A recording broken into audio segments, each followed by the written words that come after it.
Good day and good evening, because that's the time where I am. Welcome to Dailies Hangout stream with Job Roulette.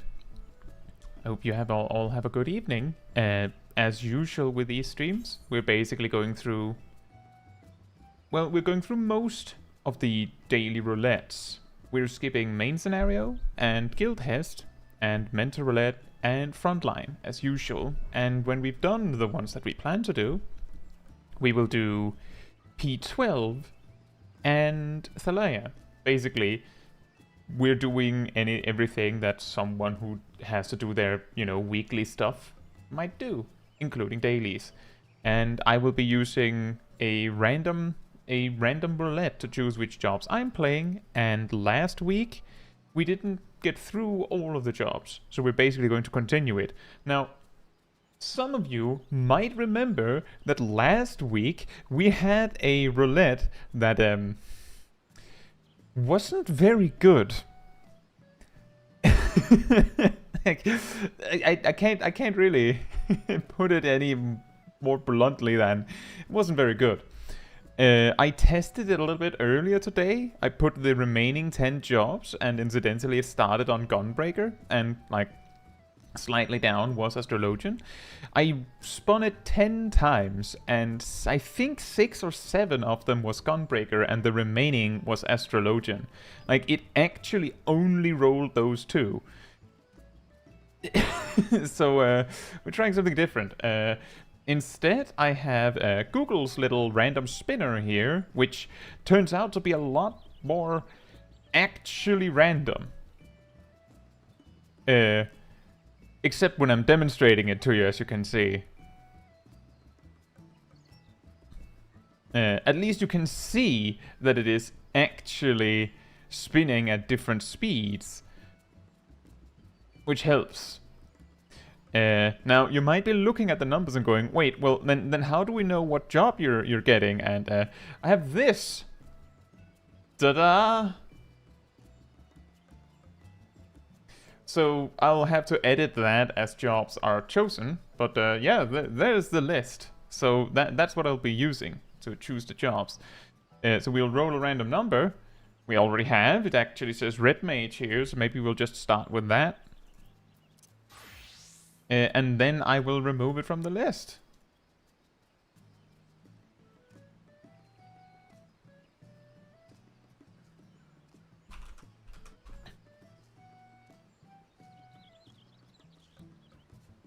There we go. And there we go. And bye. We're going Red Mage. And that's basically how I'll be doing it. Let me just fix the numbers here so that it's 9 next time. I'll spin it again later. Anyway, we'll start with Expert Roulette as usual, and I'll be over here, so if you want to come along, come on over to me. And while we figure that out, hello Malice, hey Sin, hey Ymir, hey Shorakai, hey Silvermint, hey Bob, hey Cat Daemon, hey Gazel, hey Rust, hey Aridel, and hey Losi. I hope you're all doing very well, and I hope you all got a good start on the new year. Hey Alm, hope you're doing well as well.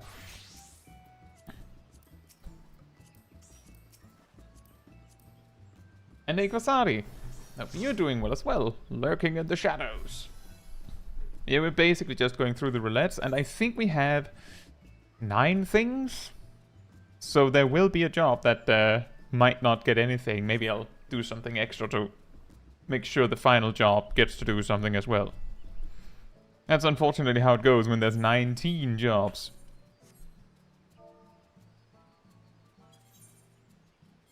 It's been a while since I think it's been a while since I've done a random dungeon as Red Mage. Yo.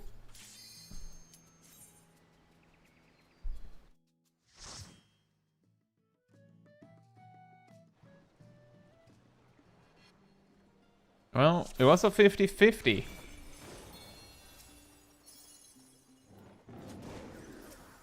The return of Guild Hest. I mean, we could do that.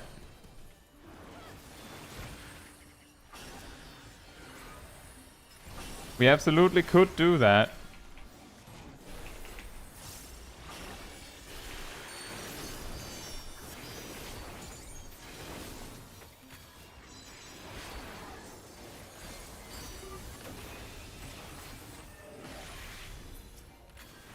full Guild Hest stream when? Like just a full stream of us just spamming Guild Hest? I feel like there's no need to do that. We'll just, the day we do a Mentor Roulette stream, we'll see that just happen naturally. If, what some other people say is to be believed.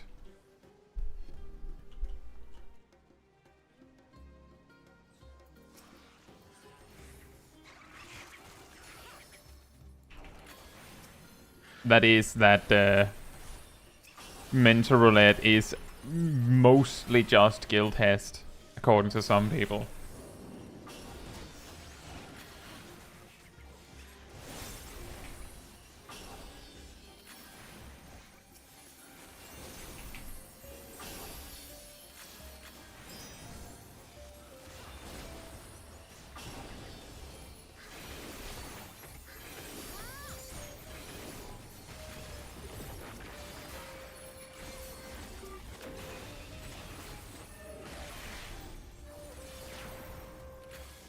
I do think I saw that gleaming, that they had a session of doing a lot of Guild Hests.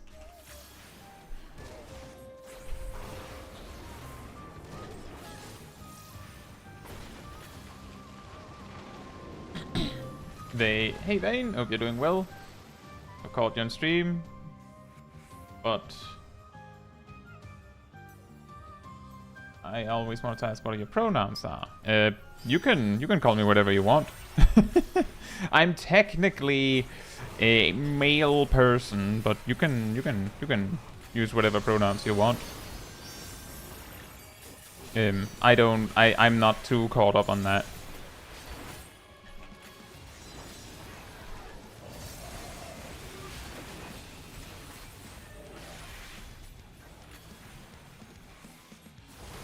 And that's not to say that I don't respect other people's pronouns, I absolutely do. I don't have a preference.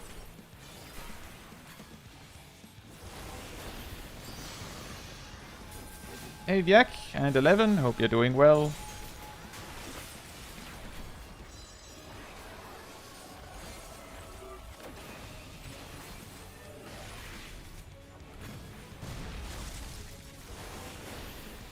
You can also see in the on the Discord community server that I have specifically chosen the any pronoun option on the channel.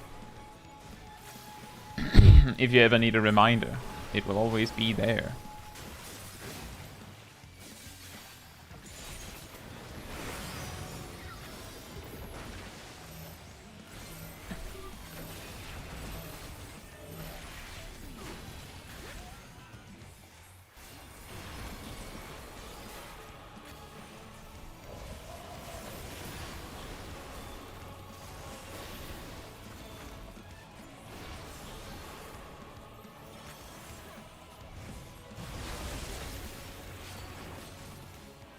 The Nutcracker shark. Yeah, I can't remember. I do recall we discovered that it was an Icelandic thing? Lindbacker. Lindbacker.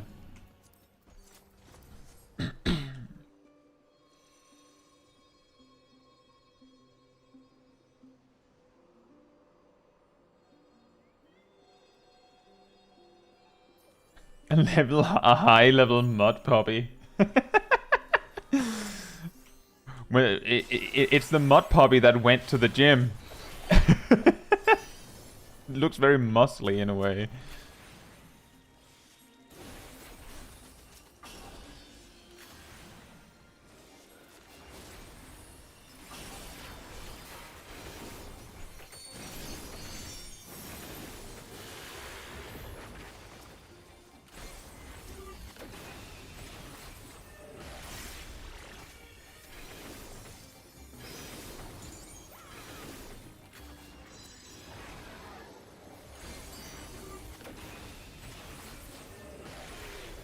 He grew up to be a mud dog. And yet everyone calls him a shark.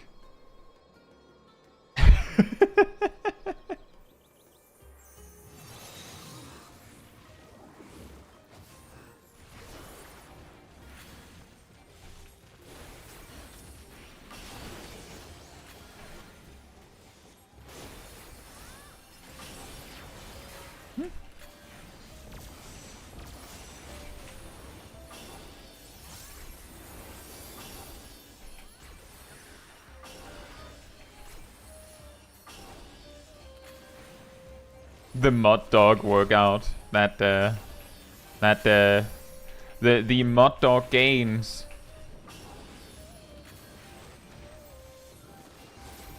Is that what they really mean when they say a dog eat dog world?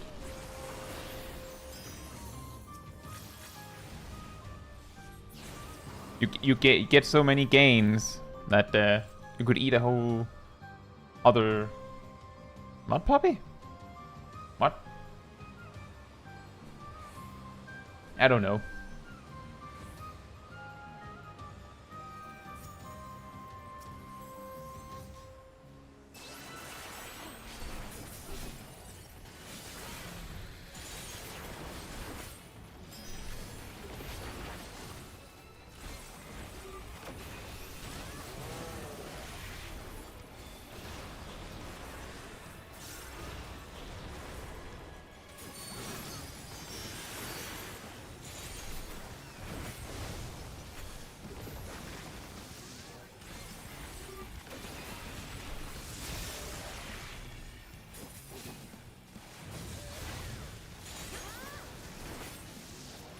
No one expects the triple melee combo.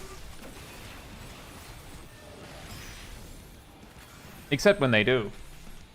Except when people do expect it.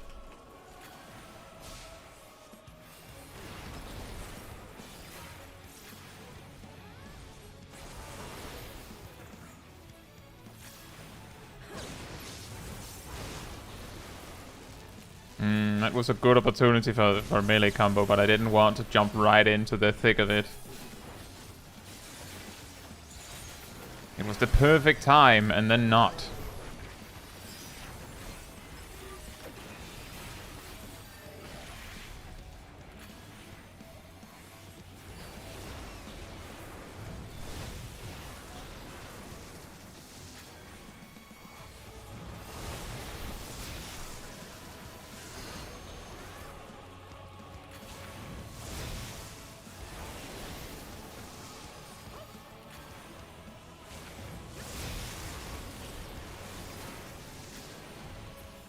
Oh.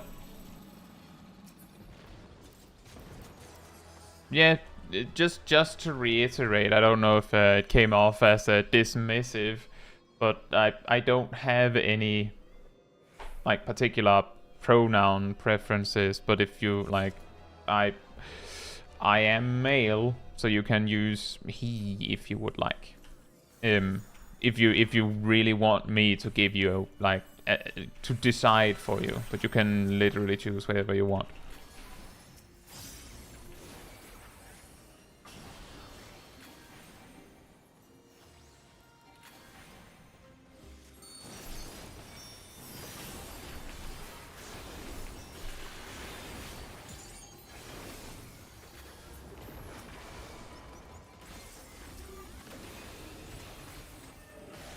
And also, welcome to the stream, Vane, if I didn't say that before, since you said you hadn't caught me on stream before.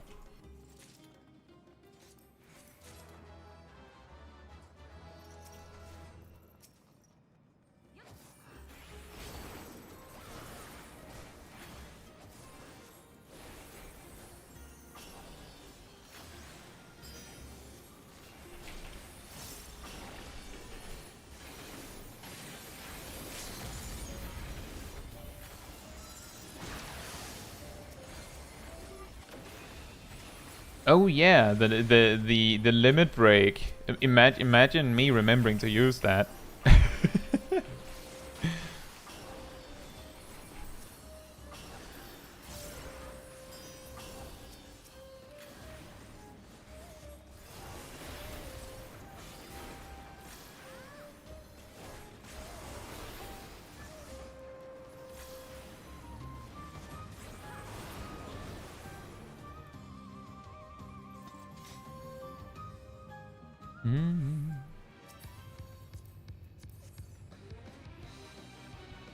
Red Mage's use limit break is the law established by Alizé. Well, I can't make it leave nothing but a smoking crater. I don't have that option.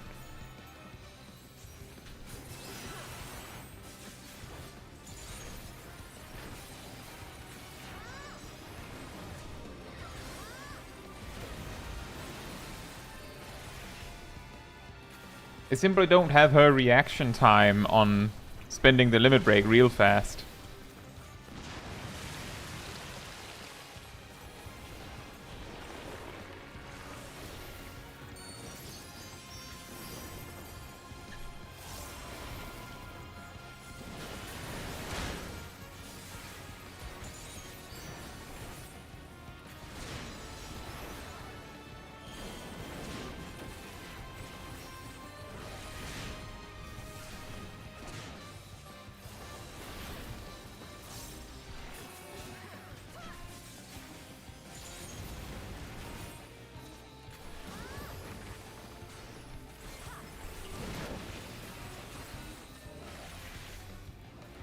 Oh yeah, moving. That's right. What? What do you mean I needed to save some of my movement options for the breath? What? I used it for damage.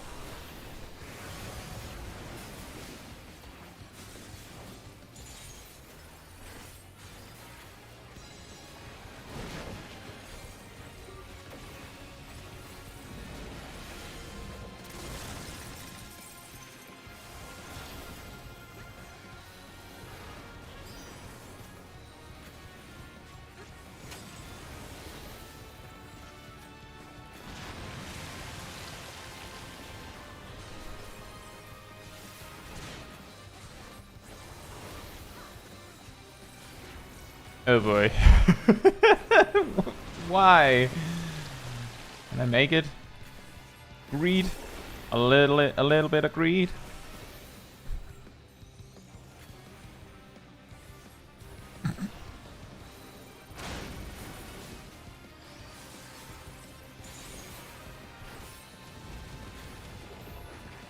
That looked looked incredibly funny, and then I realized that Ymir was trying to get the TBN broken.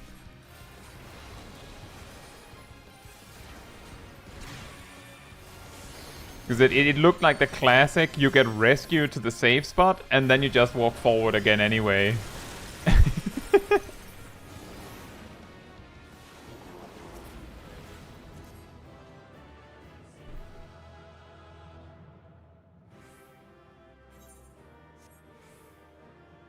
Yeah, whatever Alizé does, it's quite incredible how her reaction time on using the limit break is.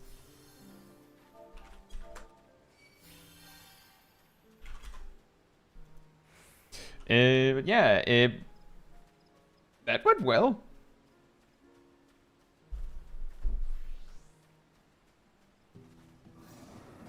That went well. It's been a while since I've... It's not often that I do duties as red mage, like, regularly. Simply because... Well, I often end up tanking or healing. Sometimes I'll play DPS, but that's a rare occasion when it's just me. So it's not always red mage I choose. But yeah, some things for those that want a tip for red mage, something that might be a classic problem with red mages on like big AoE pools is, for example, because most of your spell, like most of the damage you can do while running is casted. I sometimes have heard people lament that they can't keep up the attack while the tank is pulling. Not that long, at least, because what you have is like two acceleration and one swift cast. And, well, you only get one extra acceleration after the first pull, given that, as we know, a big AoE pull usually takes like a minute from start to finish. So if it takes the tank longer than like 5 seconds to finish the pull, and it takes you longer than 5 seconds to reach where you want to be, which it probably will, then things are just not going to work. So the thing that you probably saw me do multiple times is maybe I wasn't casting all the time when we were doing packs, but what I would do is I would use, like, for example, if I want to, like, if the path goes forward like this, like you see, we're progressing this way, and the path forks over in this direction, then I will usually, like, try and target a mob further up ahead and dash into it, and either run over to its side or grab a different mob that I can more easily grab, so that I can then use that mob to jump forward with. And for some people that is completely obvious that you could do that, and for others they never considered it. In fact, I have a feeling that some players realized that engagement spends the same cooldown as displacement and concluded that displacement is really, really awkward to use at times and completely removed it from their bars. So there's a little tip if you needed a tip on what you maybe could use displacement for. It's very convenient for like catching up to the tank or even getting ahead of the tank at times. And if you can get ahead, you get the time to actually cast an AoE spell, which saves you 5 seconds since you also get a dual cast. Also, Ymir reported that they did in fact not get their TVN to break in that little thing that I noticed at the end. But that kind of makes sense because they didn't get a debuff from it. Because the shield didn't break. Oh well.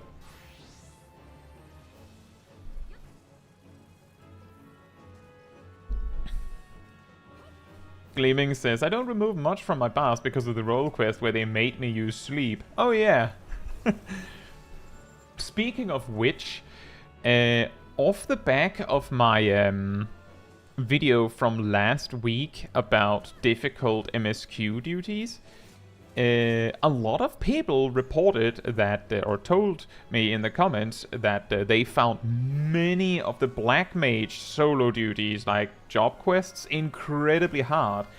Because, obviously, Black Mage doesn't really have any self-healing, so if you're tanking, what do you do then? And the thing is, and you would be able to check me on this, because I have done all of the Black Mage job quests on stream with Small Kai. I didn't find any of them, like, insurmountable or, like, brutally difficult. Because I made, in the lower level ones especially, I made extremely heavy use of sleep.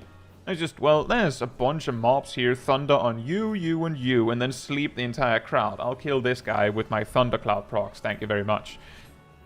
Which is incredibly helpful. Like, if you can't, like, you might not, AoEing everything down might not always be the best idea. So if you just sleep some of the mobs, you can at least, like, slow down the damage for a bit. There's also multiple of the Black Mage duties where there's like those like void portals that you have to kill, but there's also ads spawning, so like there's quite a lot to take in. So it's not like I'm saying, well, it's easy. It's more to say that Black Mages are kind of expected to get really smart with their toolkit in their job quests for some reason. Also, hey Yukarin, I hope you're doing well. You don't wake them up with thundercloud procs? What? Correct. I can't test it because everyone has been sourcing up these, but maybe if I can go to a neighbor or something. I think there might be a neighbor with a striking dummy, then we can test that one.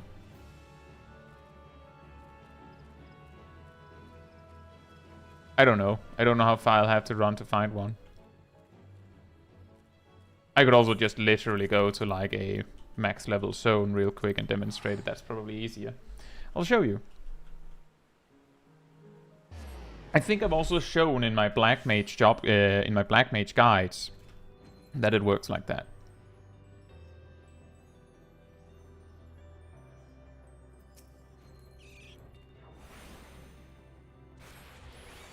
I think my pet is going to wake it up. Good job. Dismissed. Thank you, Sharishi.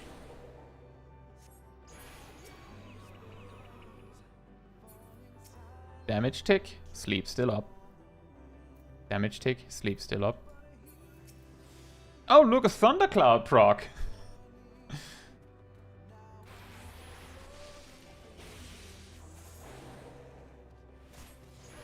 See, this would have worked a lot better if Sharishi didn't eat my first use.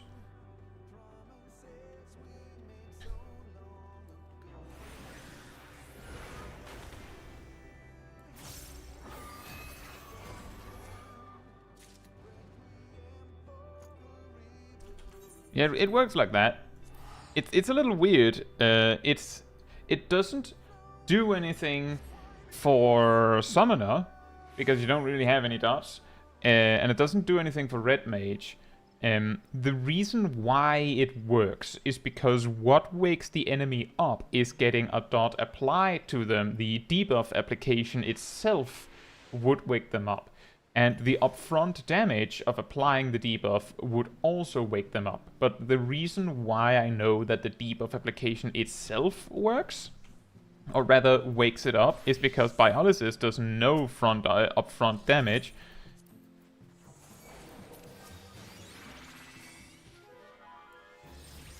But it still wakes them up.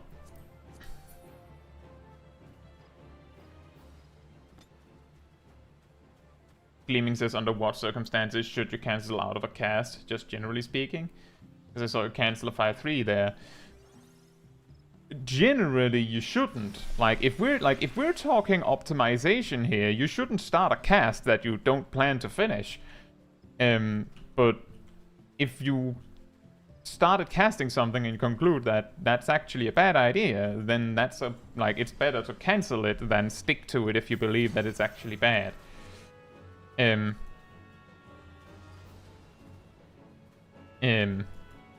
But ultimately, the obvious answer is, of course, you shouldn't cancel out of a spell that you've already started casting. If we're talking optimization, you don't start casting something if you don't plan to finish it. But we're not perfect. No one's perfect. So if you accidentally start casting something that you don't actually have the time to finish, then you have to work with that, right? You have to figure out what to do about that. And the best you can do is just go, well, cancel it, and then figure out, do the correct thing. Emir says only White Mage's dot does direct damage. White Mage's arrow and dia does direct damage. Black Mage's thunder also does direct damage up front, even without Thundercloud. Higanbana technically also does upfront damage. Paladin's Circle of Scorn, Gunbreaker's Bow Shock, and Sonic Break, that's very near.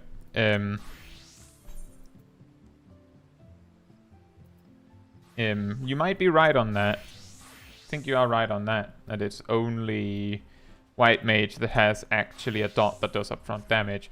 But my point is that it doesn't actually matter, because the application of the dot itself also wakes the mob up. It's really weird.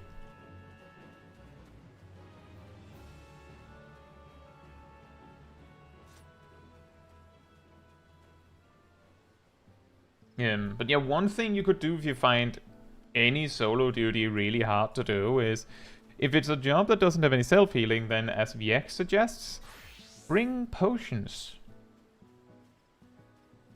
Already that should help you. The next step is maybe your gear's bad. The next after that is maybe, I don't know, get a food buff. You shouldn't need that, but maybe you do. And Yumia, Sharishi is the name of my main's Chocobo companion. I don't know actually where it came from. I guess I was struck with inspiration when the game popped up and said, name it. I was like, this is good. That's usually how I come up with names for things.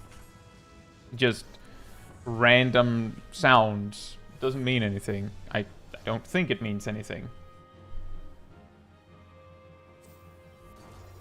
I don't think it does.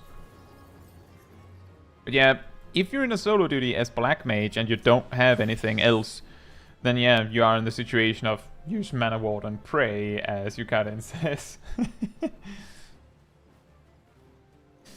Gleaming says if I misclick into a Thunder, for example, when I'm meant to do Fire 4, is it better to just stick to it?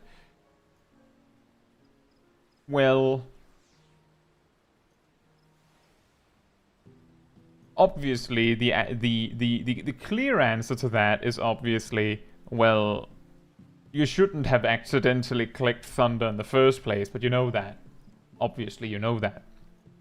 So if we're making the situation that, well, you're actively casting Thunder now, you could have casted Firefall, then I think it depends on a few things. You're casting Thunder, which means you don't have a Thundercloud proc. Why is that? Did you not get one? Did Sharpcast not happen there?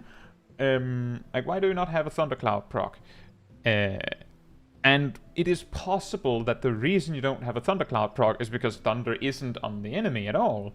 In which case, I mean, if the 400 MP to cast Thunder doesn't lead to you not being able to cast the amount of Fire Force and Despairs that you normally cast, then there's nothing wrong with casting the Thunder.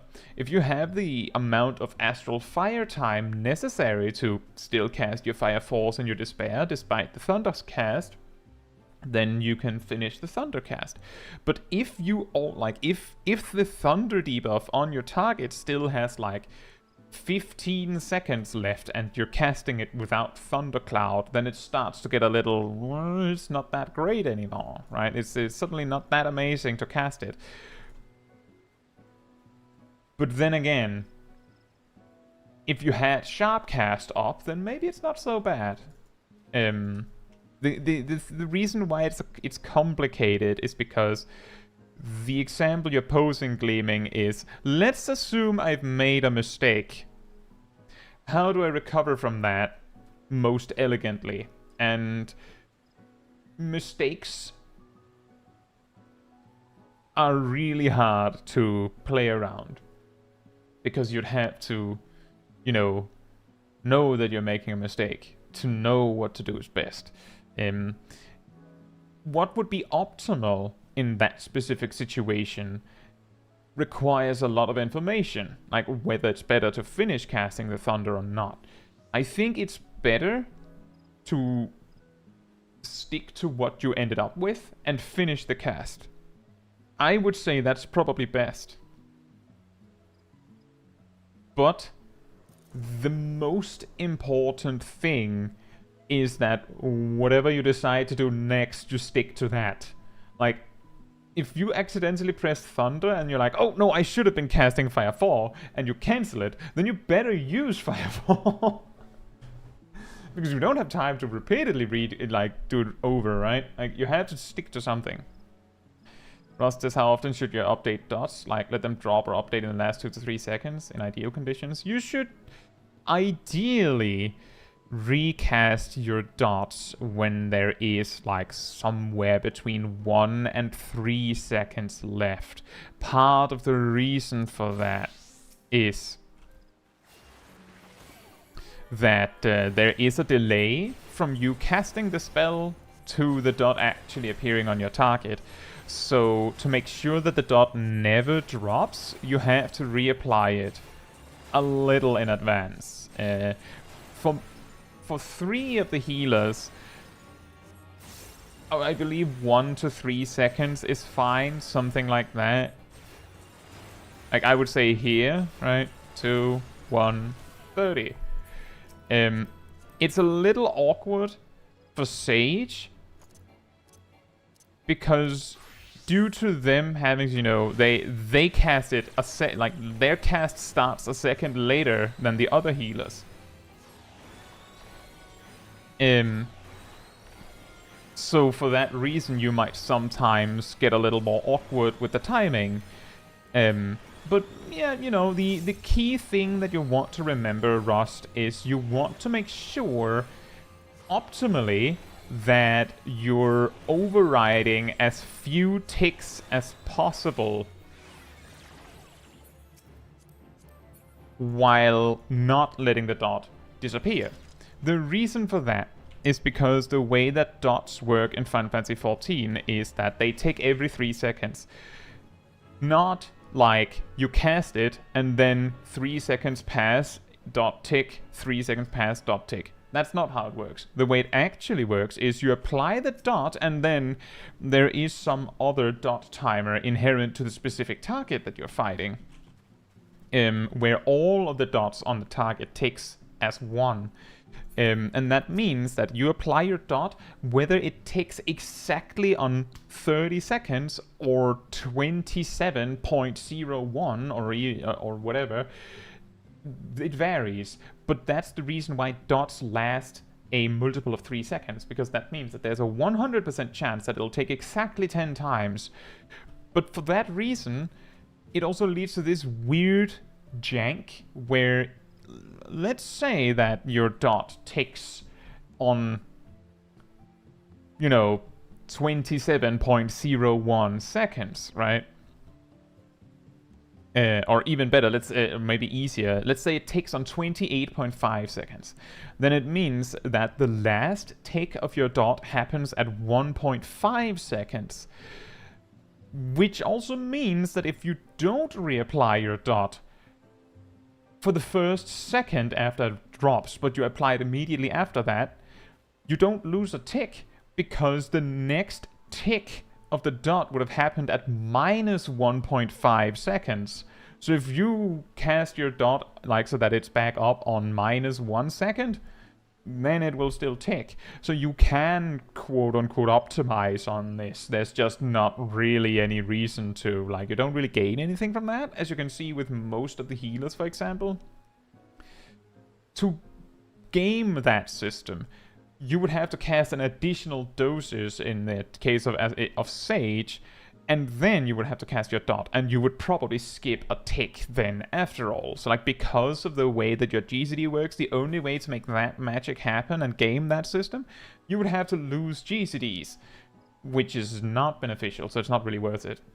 But yeah, that's, you want to make sure that the dot is up as much as possible without ever dropping it. That's the most universal explanation. And for most jobs, if you apply your dot when there's 1 to 3 seconds left, that usually works. And the reason why I say 1 to 3 is because if you see it says 3 and you go, okay, I'm going to reapply my dot, by the time your dot is actually reapplied, it has probably reached 2 or 1. So it ends up making sense. And Gleaming says that makes sense. After all, if I cancel a cast, that's 0 damage versus less than max damage, and that is indeed correct. Gazel says, with Fire 4, you might not have time for you to cast 3 Fire 4s after you cancel within the Enochian timer. That is also a thing to consider. The thing is, and this is the reason why I said there are situations where it might be fine, is because of the duration of Astral Fire. You have enough time to cast 3 Fire 4s and Despair and a Thunder 3, and if you have a little bit of spell speed, you might even have time to use Xenoglossy in those 15 seconds. But I think you have to swift cast Despair to fit all that. So that Xenoglossy has to result in an instant despair as a benefit. But yeah, exactly, that is why Black Mage can get complicated, because there's a lot of things to consider when you're casting something. But if you're not running out of Astral Fire time, then you can finish the Thundercast. You can probably finish it. With that said, if you want to come along for level 90 dungeons, come on over to me. Doesn't Despair reset fire time? Yes, it does, but it takes 3 seconds to cast it with no spell speed. So if you don't have that time, then it won't work. So you have to make sure that you have enough time. If you cast 3 Fire 4s with no spell speed, then it's a cast time of 2.8. 8.4 seconds, and then a Despair, so 11.4 seconds, and then you also cast Thunder, so that's 13.9 seconds. If you also use Xenoglossy, you have to make sure, as you can see, it exceeds 15 seconds. If you weave Swiftcast with Xenoglossy, then it'll fit, but only if you do that. Yeah, we are doing leveling roulette, Viek. We're just going down the list. Speaking of list, and spin. It started on 3 and landed on 3. I mean, it is RNG, but I'm impressed that I've grabbed a different wheel and it's still doing it.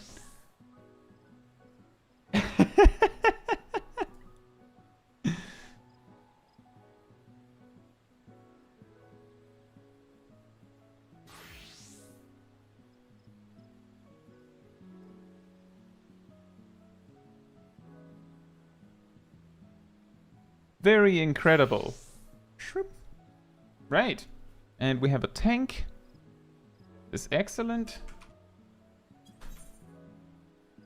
Yeah, exactly, Despair does in fact reset.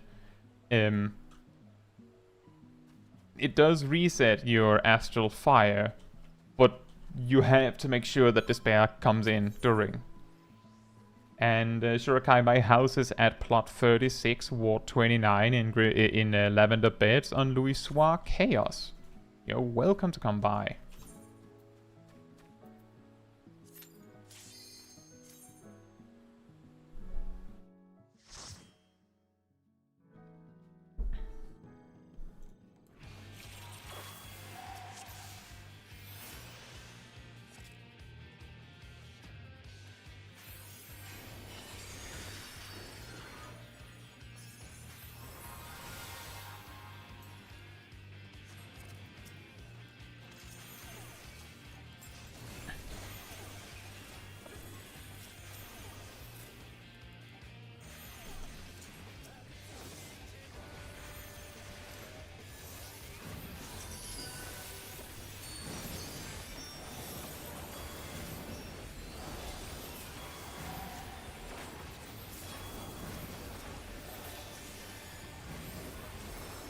Oh, everything's already dead. Oh.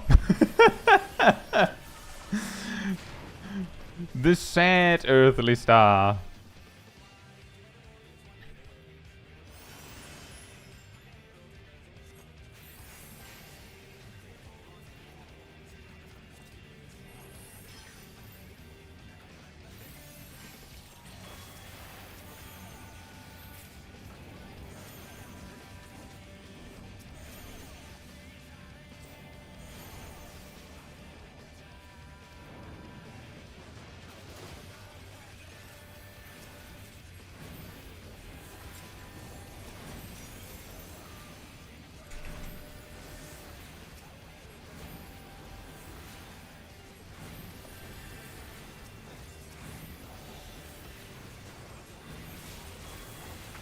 The unclean thing about that first pull was that I drew 3 melee cards, but there's not much you can do about that.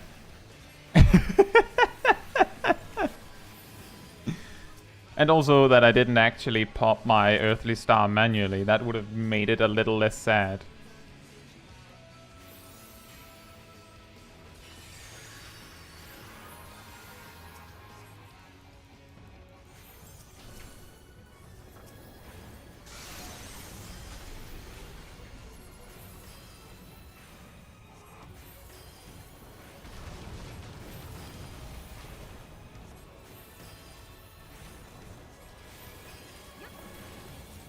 You could have used undraw. Bruh. The most useful ability in the Astrologian arsenal, as we all know.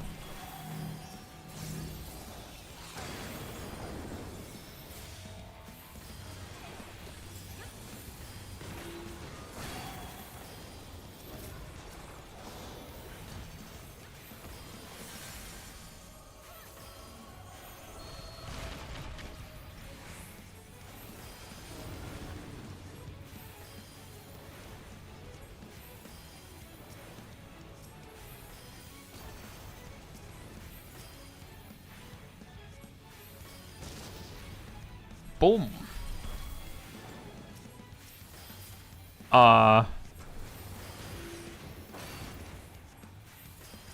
That's really far away.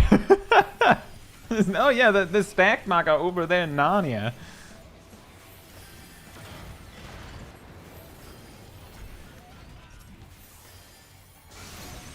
I'll get to that, surely.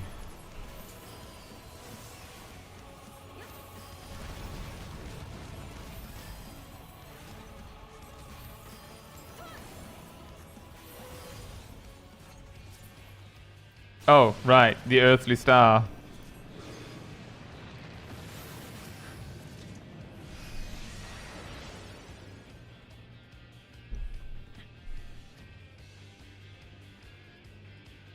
That's I feel like that's basically a small Kai classic at this point. I do that every time I play an Astrologian in a dungeon on Small Kai's side quest as well. It's just oh right, I have a time bomb that I should click.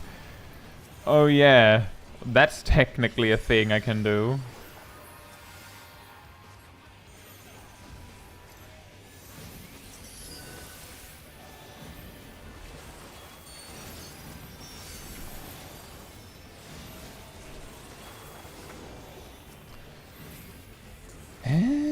Misclicked my card.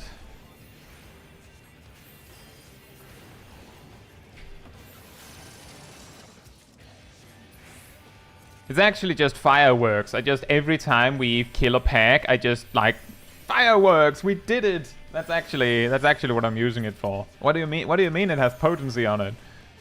What do you mean it's a really strong healing ability? What? It's fireworks, isn't it? That's what Earthly Star does, right? It's really pretty. That's how it works. I'm pretty sure.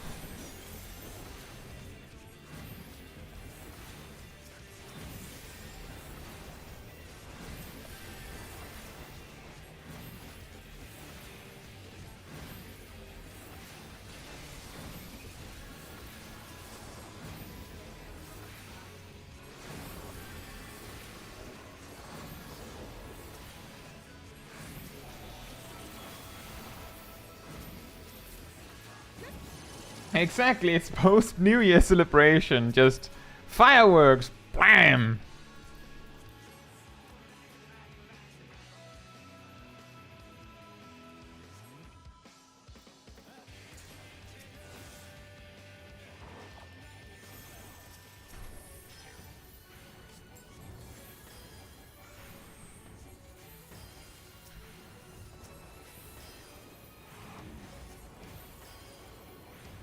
I have a feeling that my 2-minute burst is coming up exactly when the boss starts running around the arena. Oh, even better, during it. My favorite.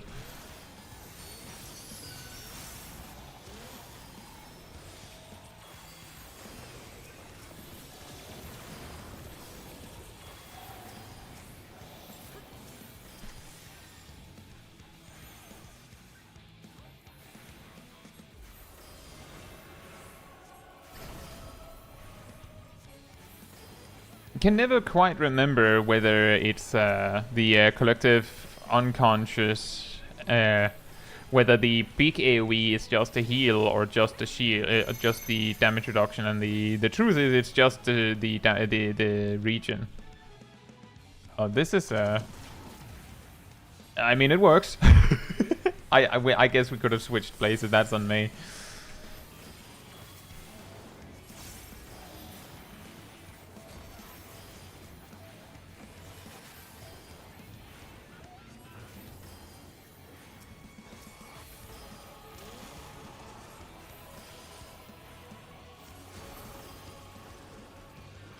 Nope, it's the opposite. It's the opposite you got in.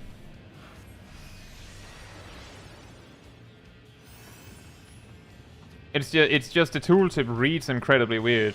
Yeah, it's that's why I moused over it. It's the 15-second duration that everyone got, right? Or maybe maybe you're right. I'll check on this next pull. You might be right. Looking at the tooltip, you're right.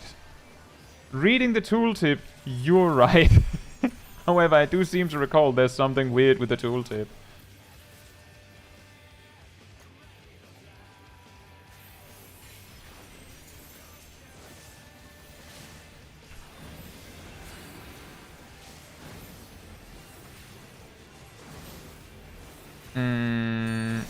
Yep, the apparently you're right. You're right. It's the small AoE that is the It's the small radius that is the heal over time effect. That is correct. Still, it's really weird.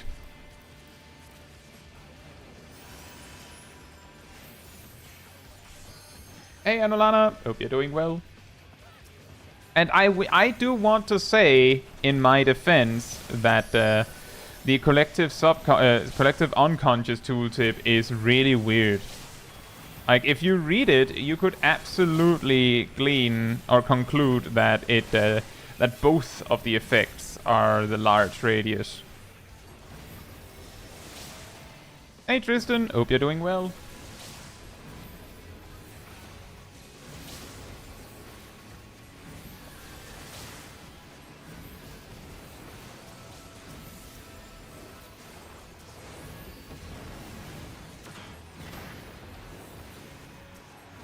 We can read that in more detail after the dungeon. I'll explain what I mean by why it's so weird. It's specifically collective unconscious that is extra wacky. Like, it's living dead levels of weird.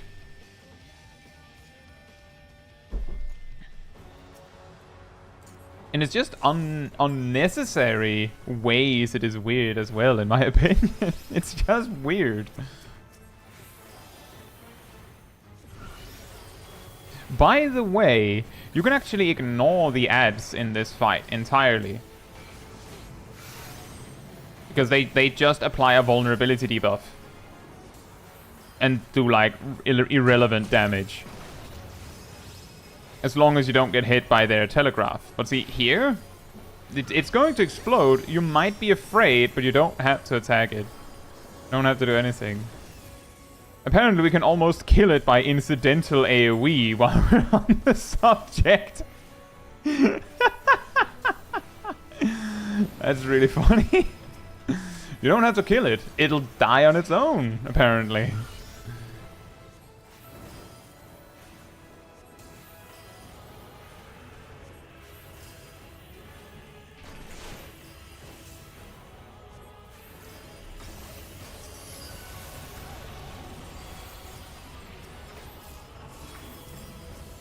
The only time where it actually becomes a problem to deal with the ads is if you're taking a lot of vulnerability stacks. It might become a problem.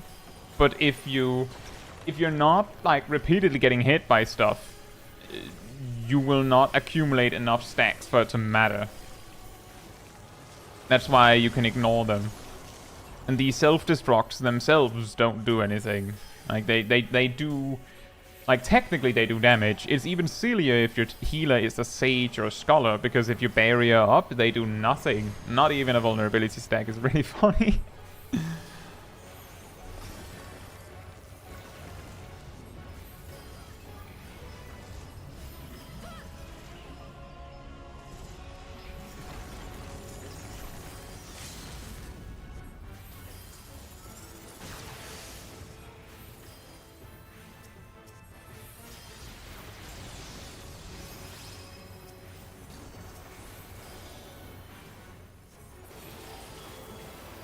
I just realized I didn't even use Macrocosmos in that whole dungeon. Right, so what's weird about collective unconscious? Creates a celestial ring 8 yalms around the caster. This ring lasts 18 seconds.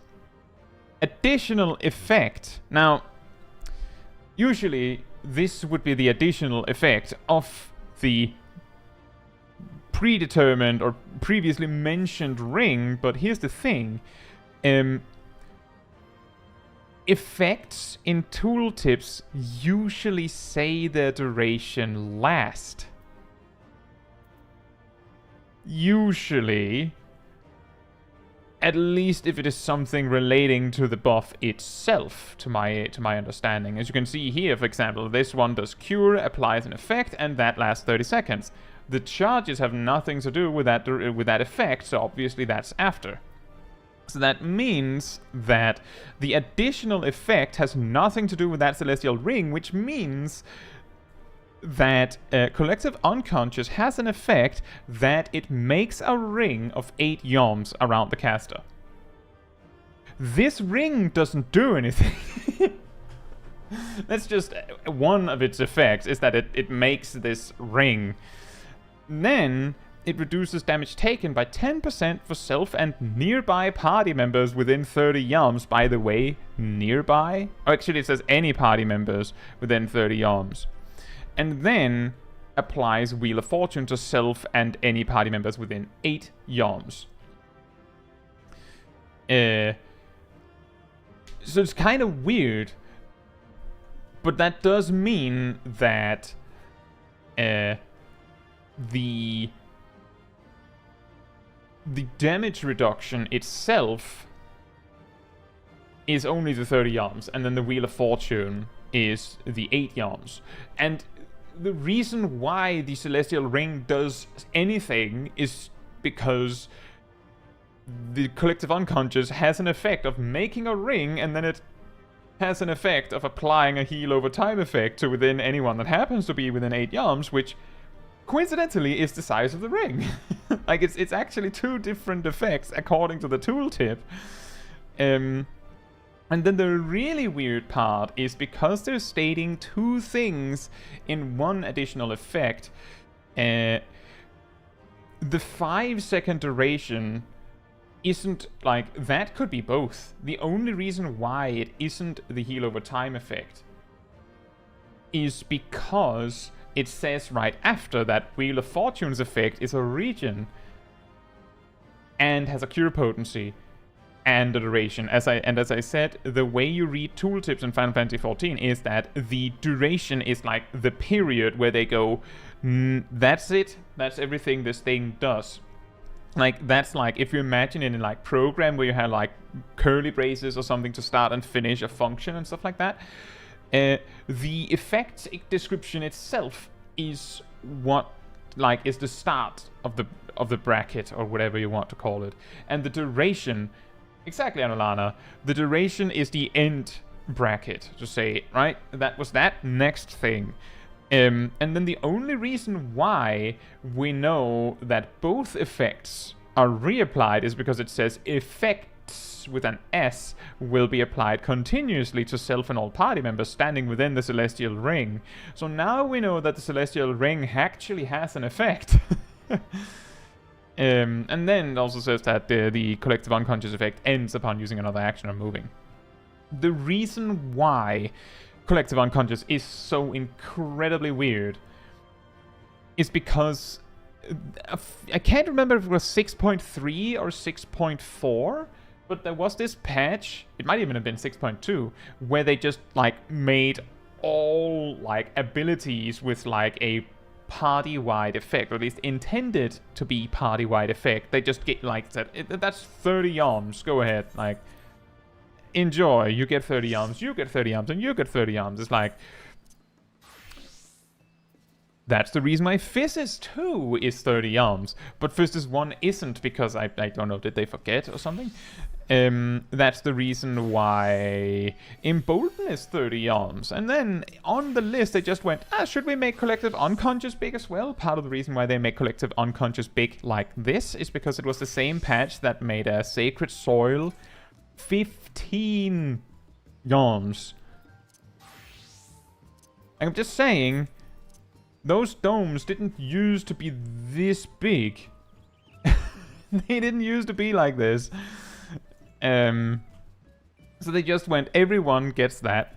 And the weird thing is that instead of making Collective Unconscious gigantic, like the actual ring, they just made half of it and an initial cast of it really big. But not the whole thing, for some reason. It's really weird. It's really weird.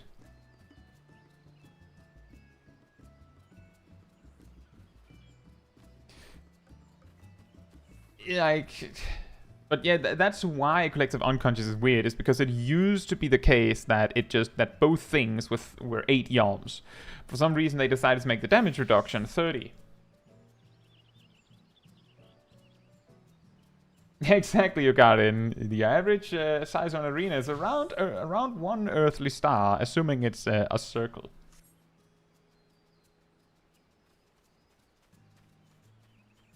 Yeah, exactly, Yukarin. Part of the reason why tooltips get so ridiculously silly long is because of the system that they have. As I said,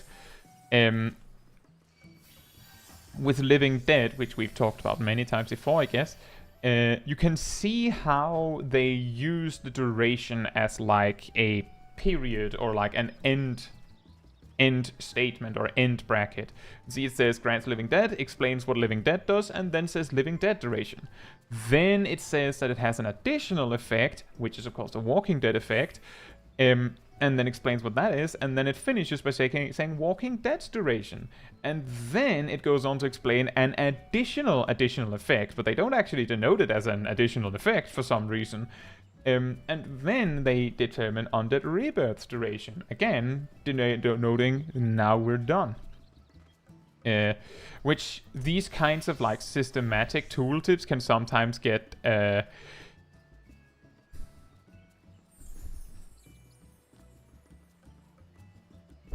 bit long.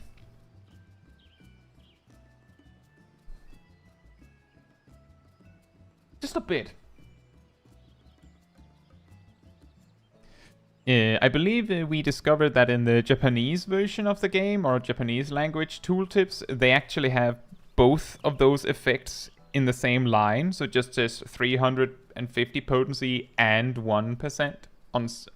well, it would say 350 potency, then 540 and 1%, and so on and so forth, instead of saying everything twice. Anyway, if you would like to come along for a 5, 6, 7, 8 dungeon, come on over to me. Shroom. And shroom. We still have 9 here.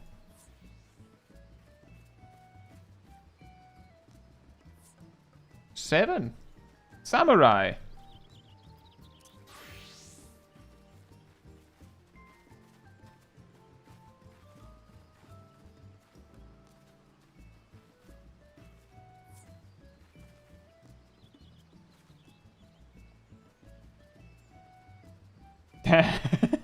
And Alana says 5, 6, 7, 8. Who do we appreciate? It's Kai. Thank you. Oh, we have a completely new team.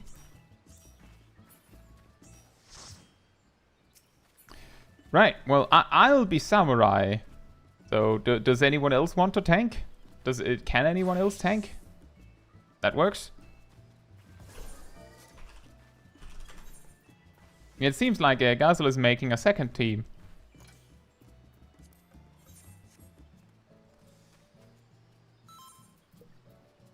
I'll remember to turn this on so that it's on for leveling later. 5, 6, 7, 8, 9 in Dawn Trail. I mean, if they don't get a better name for this, for 8.0, they'll have to make the Duty Finder menu wider. Wouldn't that be funny? Just they just make it bigger.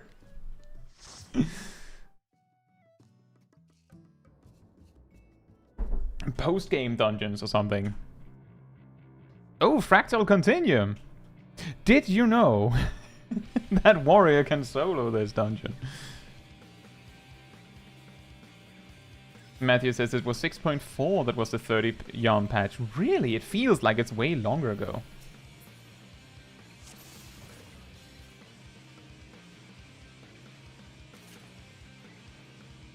Yeah, warrior can solo this synced.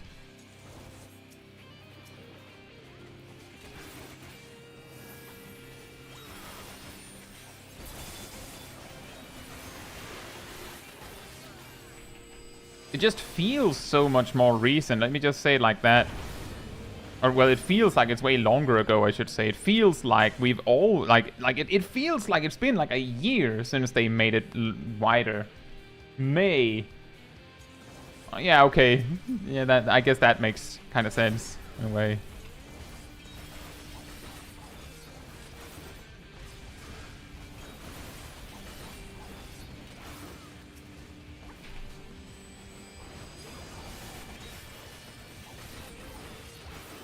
Yeah.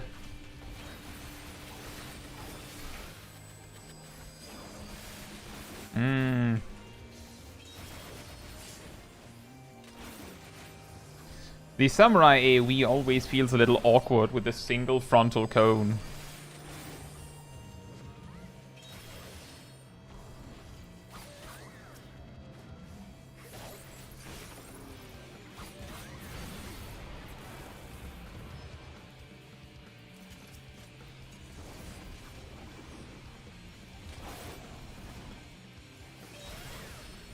Huh?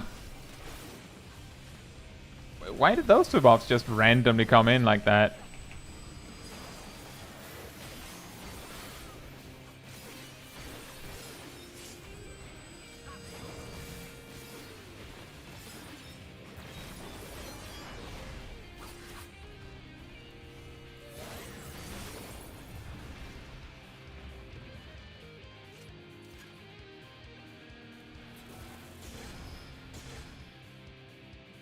Well, all I can say you count into that is good luck.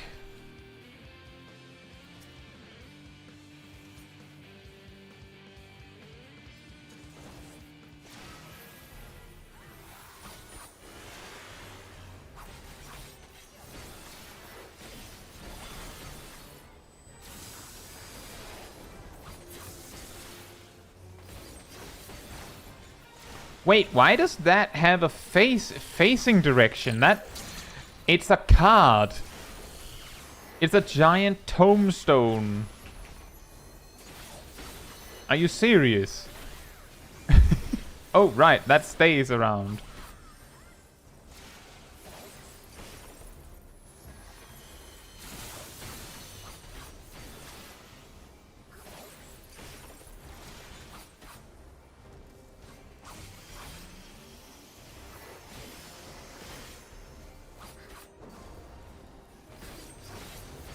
Like, yeah, exactly. It's like a USB. In fact, if it's a USB, why is that up, or why is that forward?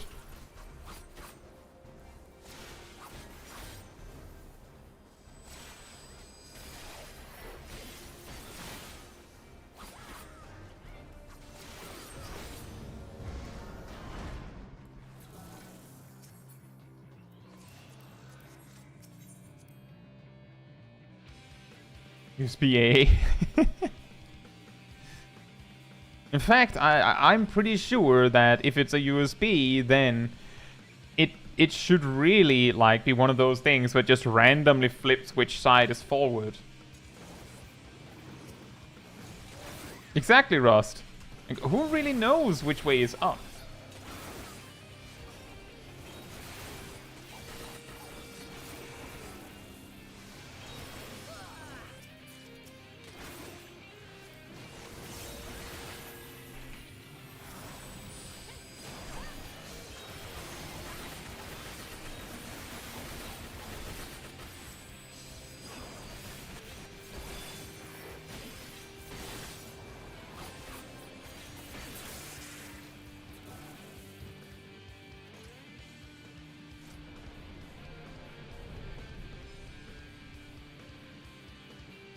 Also, I don't know about the glowy eye thing on auras. I guess we'll have to see.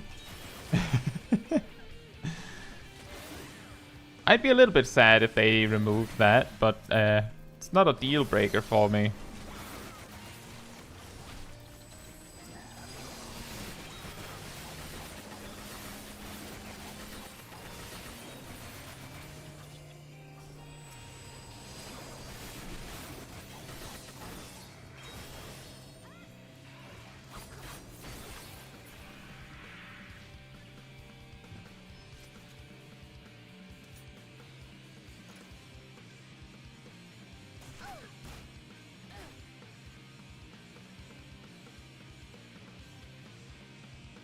Yeah, I wonder regarding doing an ultimate on, like, while it is current content, whether, like, since technically the we have, like, our Savage tier now, right? I'm pretty sure it didn't top come out during the current raid tier. I'm pretty sure it's this one, right?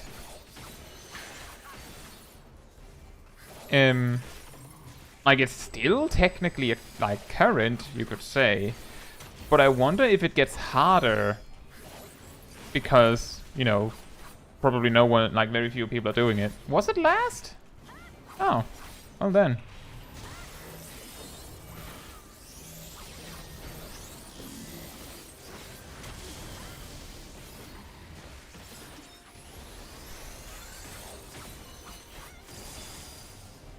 Lots of people are doing it.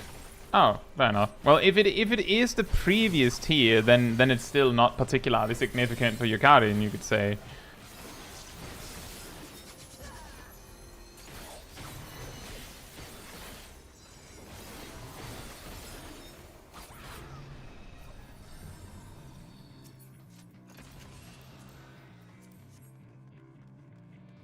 I think there's just been so long since stuff was added now. As you said, May was 6.4, for example, that it just kinda all merges together for me.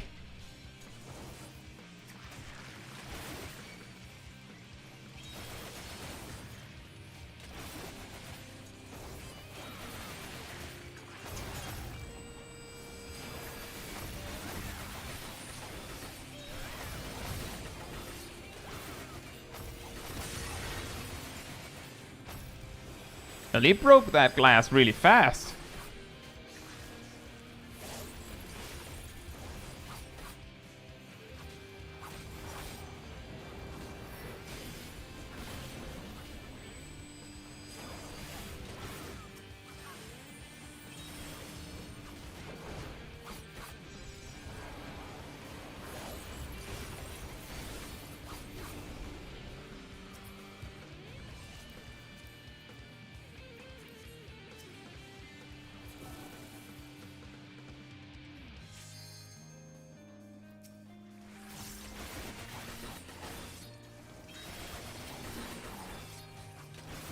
Not only that, Matthew, but once the patch drops, we'll also see, like, there will also be the benefit of having access to upgraded relic weapons.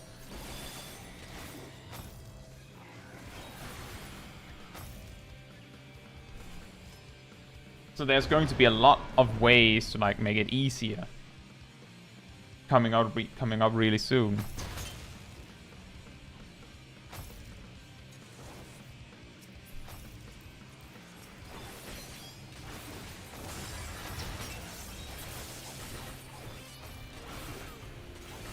When you say the weekly restriction for 660 gear, Yukarin, do you mean Savage raid or do you mean the Alliance raid drop? Because depending on which one you're looking for, Savage, well, usually it happens like at some point after the final patch, right? So like that could also come really soon.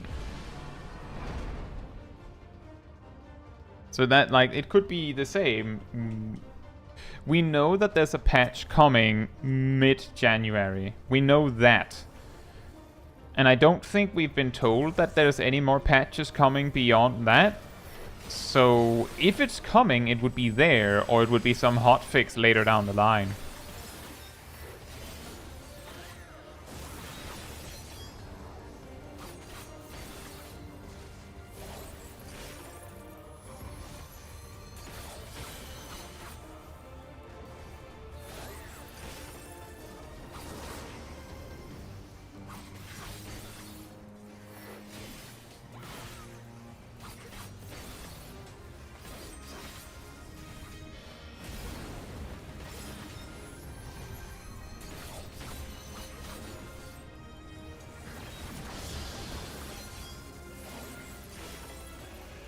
Oh, Demi Ultima? That doesn't sound good.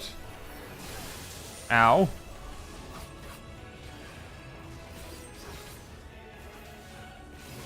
That doesn't sound like something that I want. That doesn't sound like something that's healthy for my needs. Can you not do that? That's a donut AoE.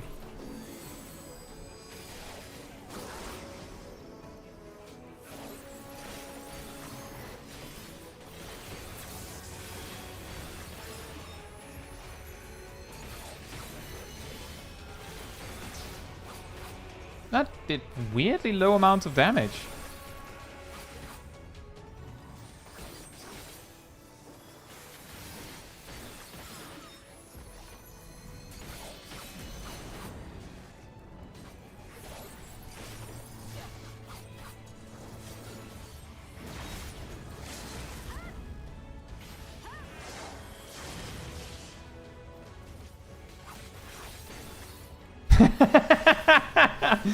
from a low valley, like some valley, to the top of a, like, I don't know, like a small hill, like you know, like the Heaven Mountain in Denmark, which isn't even a mountain, like something like that. The world shall, like, slightly shake, unleash, like Demi Ultima or something.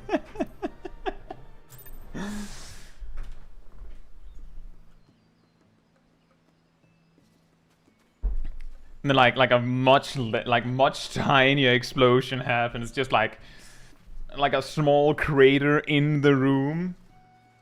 Such lack of devastation. I'm not sure if this was my intention. I really don't know. I think I expected more, I guess.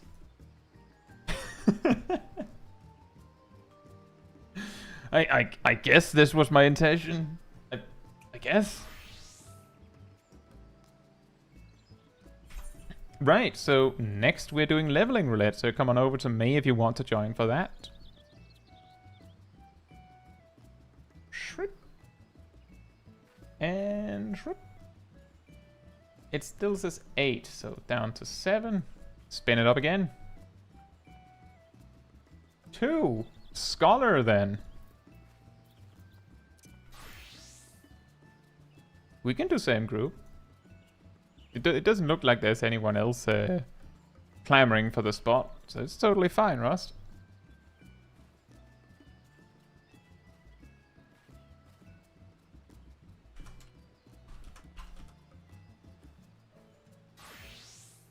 Let me just change this number immediately.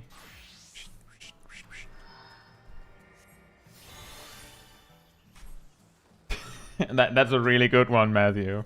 From a low valley to the top of a small hill, the world shall shake. Slightly,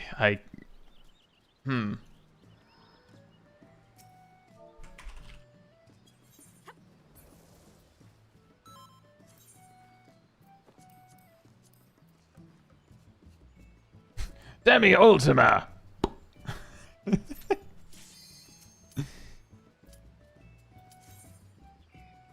Goes zoom, and then that's it.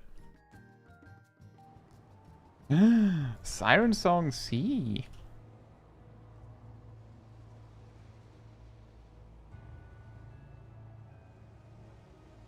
It's pretty funny when they added duty support to this dungeon. They removed the NPCs from the starting bit of the dungeon. Because obviously, if you're doing it as duty support, they would be there twice. Otherwise.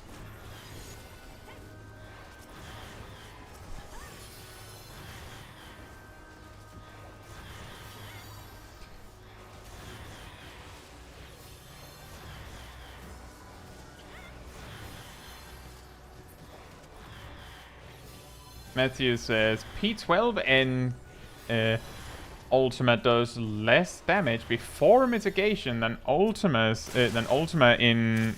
Ooh, there's still more, Rust. There's more mobs. There's more mobs. There's 2 waves.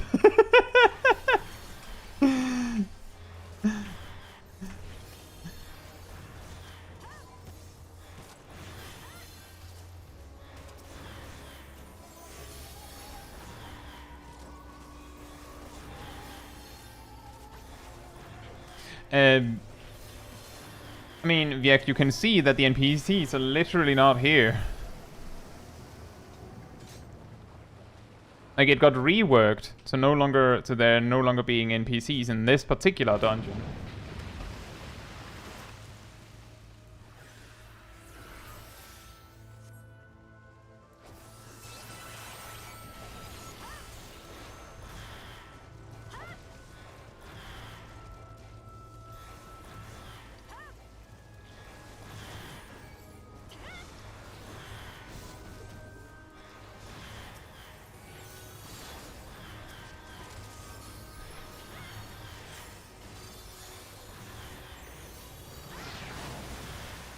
But that is pretty funny, Matthew.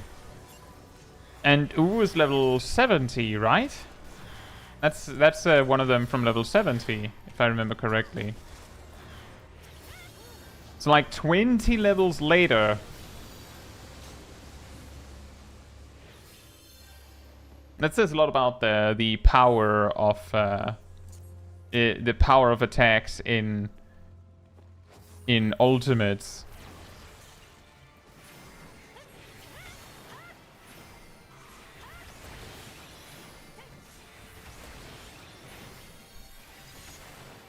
And yeah, it also makes sense that it would deal that much more damage if the intention is, well, you have to use tank limit break for this in ultimate. Thank you, 11. Enjoy your day.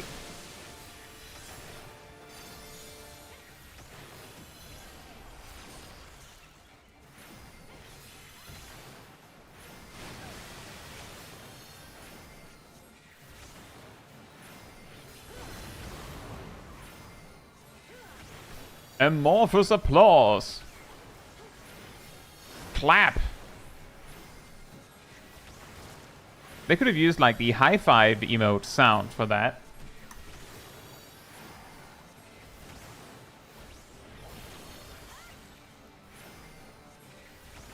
Right, that's what you meant, Viek. I was talking about this dungeon. I was talking about this dungeon. Yeah, fair enough. I can see why that would happen with trusts, because with duty support, they would just say, oh, you can't use your Stola, for example. Whereas with trusts, it's the same 6 characters, right? So it makes sense that that weirdness can happen.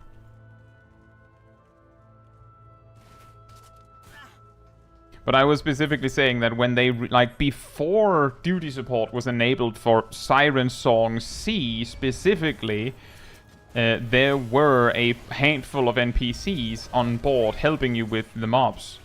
And they got removed.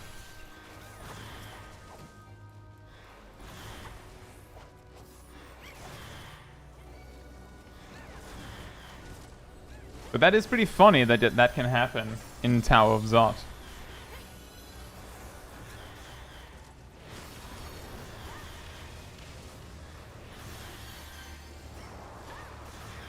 Oh. Yeah, for some reason I thought my my excogitation was still up. And then you almost died.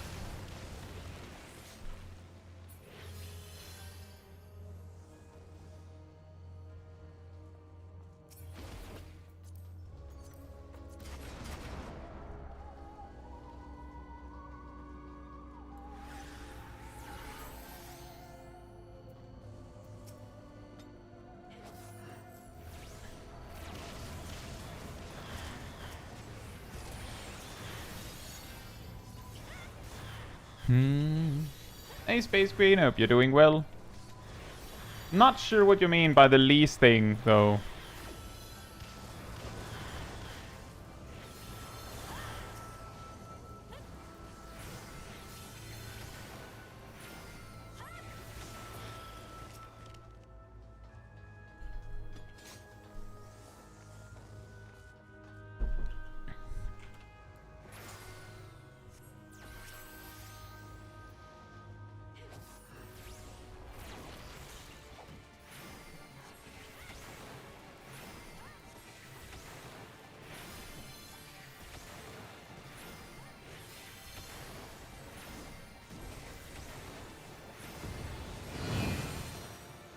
No, that's what you meant.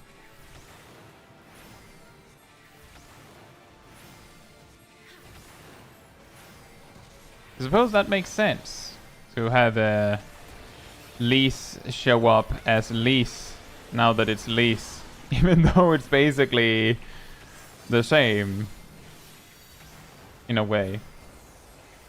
But yeah.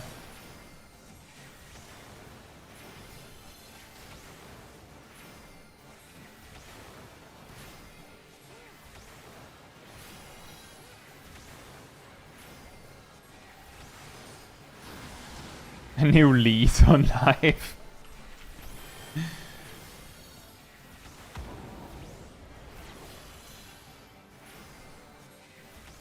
I've decided to go mask off. Just think it works better for me.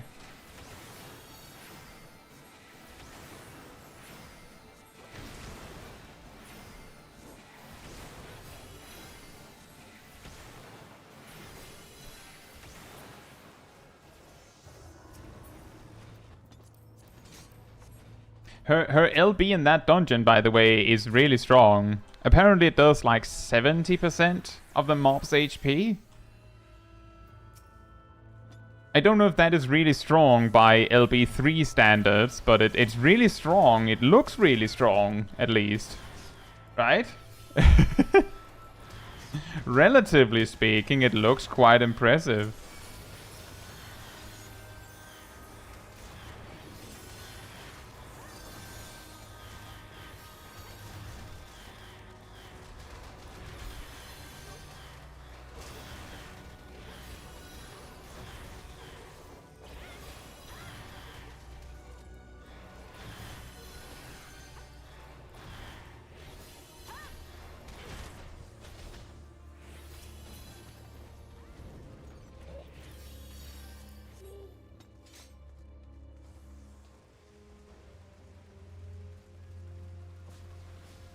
Space Queen, do you have proof that it wasn't affected by the stat squish? Because I'm pretty sure the mob was affected, that she's using it on was affected.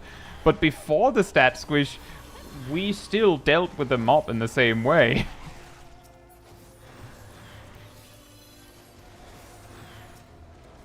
The reason why I know it does around 70% is because when we were trying to solo the dungeon recently, it survived with around 3 or 4%. When I like bonked it down to like 74, 73% HP before the limit break landed.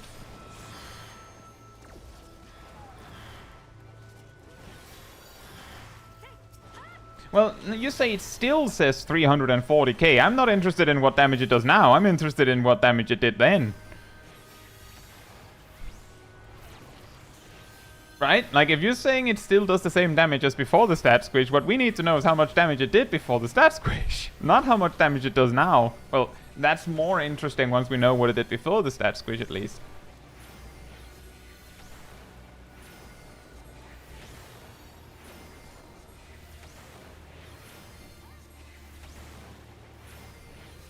And also true, Matthew, to be fair on the limit break part of things, the reason why people don't really have a clear idea of how strong limit breaks are is because they scale weird.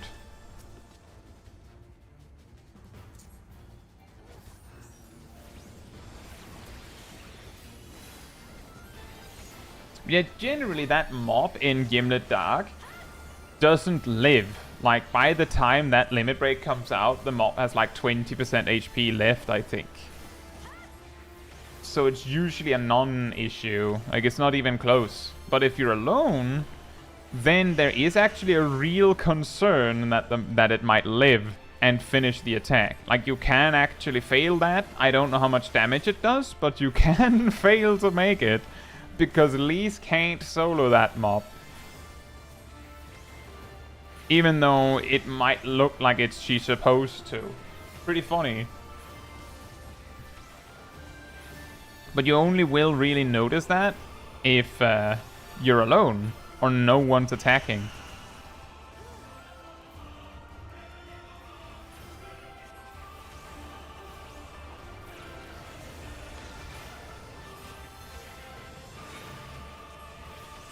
Oh, I have a lot of ether flow right now.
Then there's the level 89 dungeon. Similarly, the mobs apparently can survive as they only take 6 nines of damage, but the boss loses 100%.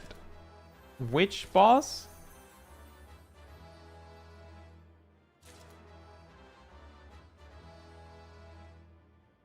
Hey Tay, hope you're doing well. It's been a while. You say the level 89 dungeon, isn't that the Aegea scope? There's none of the bosses that get one-shotted by a limit break there. So do you mean like in the trash pad, or do you mean the mini-boss situation near the start? Right. Yes, the mobs in general can survive that because it just does a lot of damage. It's pretty common that one of the like furthest to the side ads survive the attack because they just don't get cleaved well enough. That is very common. Saying the damage log and flying text do not match. This is normal. Not sure how that would be the case for random mobs, but if you have a barrier, I'm pretty sure that the combat log, like the actual log, will say more and like more specific damage numbers and stuff like that. Then, actually, I'm pretty sure that the damage log says the damage that actually connected. So if you have 10,000 HP and you get hit for 900,999, well, 999,999, then it'll say that you took 10,000 damage. If I remember correctly. Whereas the flying text will say 6 nines, because they generally only note the damage that is actually taken.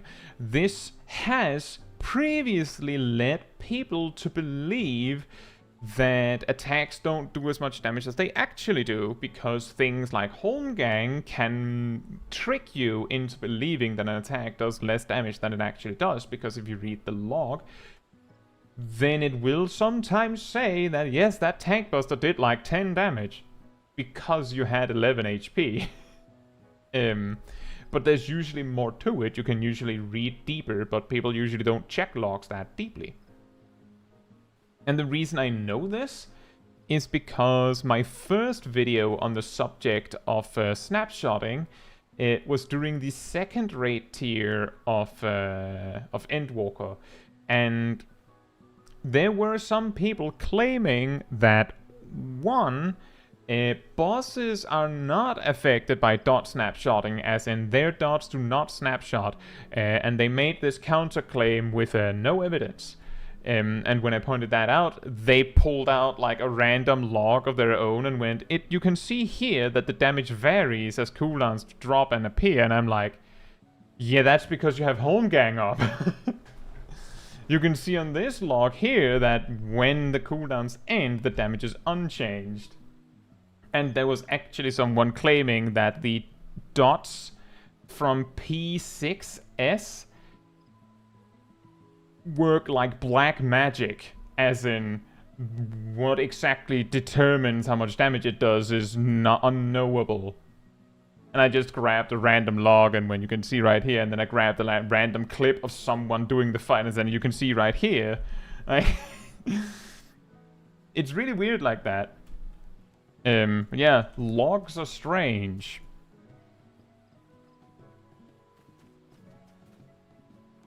Gleaming says, I was about to get mad about the Culinarians Guild not selling honey. What kind of restaurant doesn't have honey? And then I realized it's a craftable and not a base material.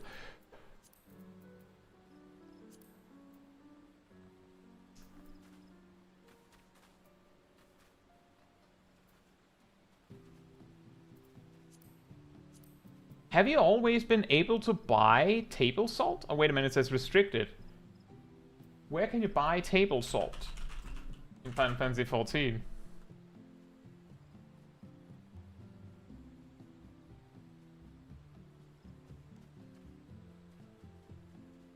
From a Sahagin vendor.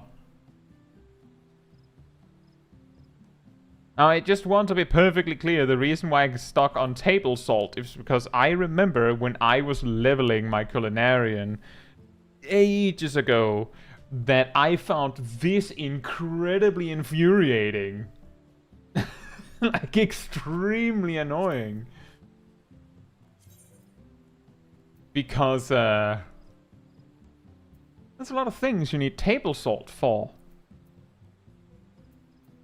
And it was just really annoying to have to make it repeatedly. There's just... Speaking of honey, they don't even have table salt.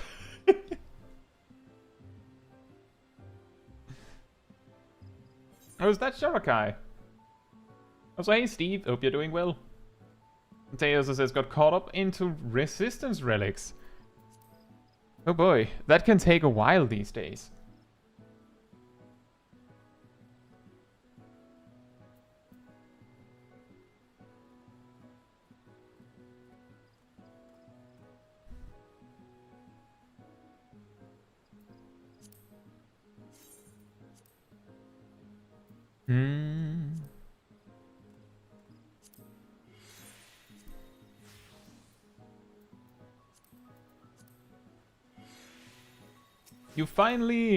You finally arrived.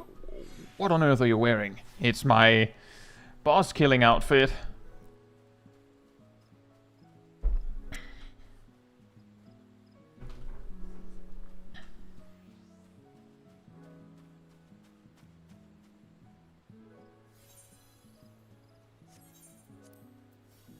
Hey, Angel. Hope you're doing well as well.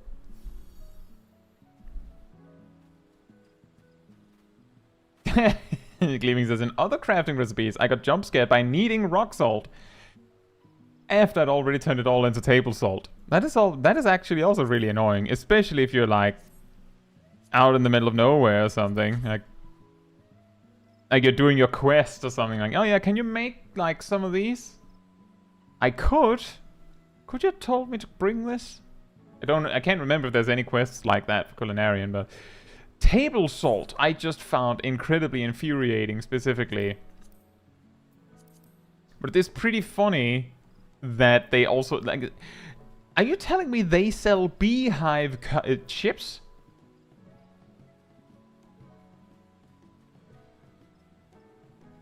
Like, I'm just saying, at a restaurant they have this, but not this. They have this, but not this. Also, shop selling price for beehive chip is 5. Shop selling price for honey is 2.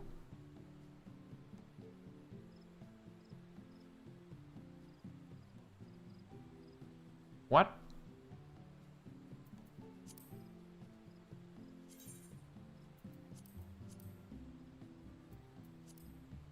So wherever you can buy honey, because apparently you can buy it somewhere, it is cheaper than beehive chips. And to make 3 honey, you need 3 beehive chips and a fire shard. So how much is a fire shard? I can't even remember. It's probably not very expensive. Now I'm curious. You could spend 6 gil to buy 3 honey. Or you could spend 70, because it would be 15 for the chips and 55 for 1 fire shard. You could spend 70 gil to make this.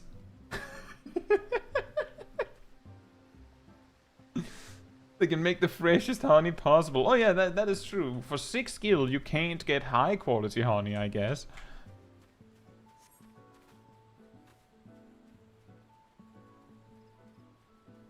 Right, so next we are Why did it uncheck that? Did I uncheck this? Next we are doing trials. If you want to come along for trials, come on over to me. And spin. 4. So I'm monk now.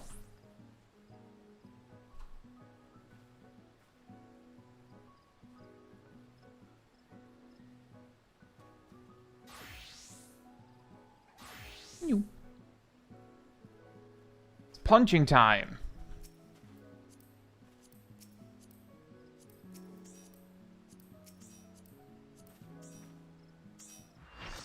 The Dragon Cake rotation. I have said previously that for some reason I almost find the Dragon Cake rotation more difficult. I don't know if it's because it's actually harder or because it's just me feeling compelled to do it right. And then that might also be true, Anolana. I might say it might depend on the server, of course. But the shards actually being more expensive than the crystals isn't completely absurd because... I mean, there's even a chance that clusters are even cheaper. The logic being that you're more likely to get, you know, offered crystals or clusters for more worthwhile tasks, like at higher level. Whereas you'd have to like actively go out of your way to get the shards most of the time.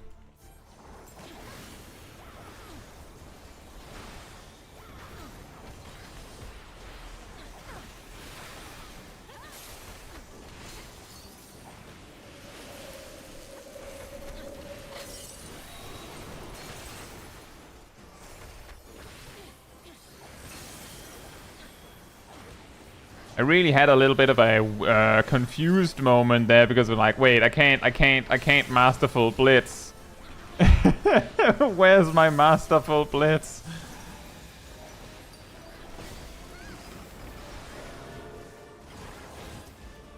I don't feel very masterful.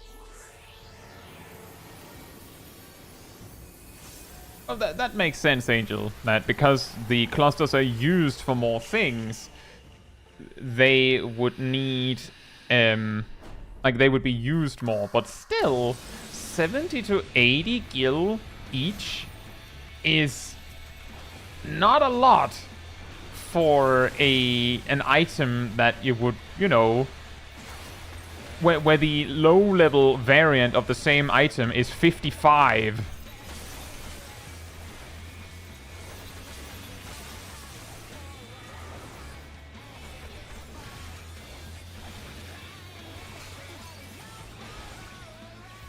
Oh, she's already dead. Alright. Wow, okay.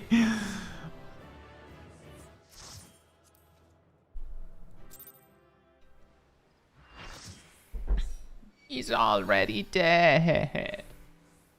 Yeah, but, you know what, let's have a look at that. While we're on the shop, let's have a little look at that. Can't even let us sing a song. No.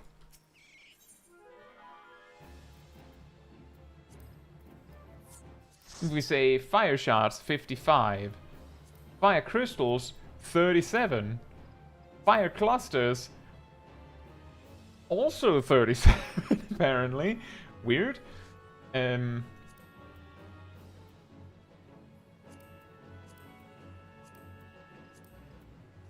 it's even, it drops even more. 54, 48, 69. Nice. Nice.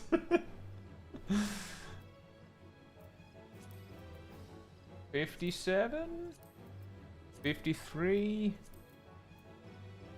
19, 54, 43, 62, 53, 33. You said they use water. You think? You think so?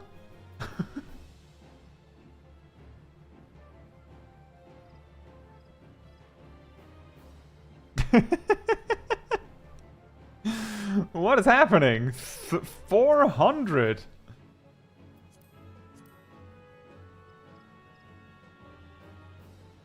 Oh yeah. True, Adelana.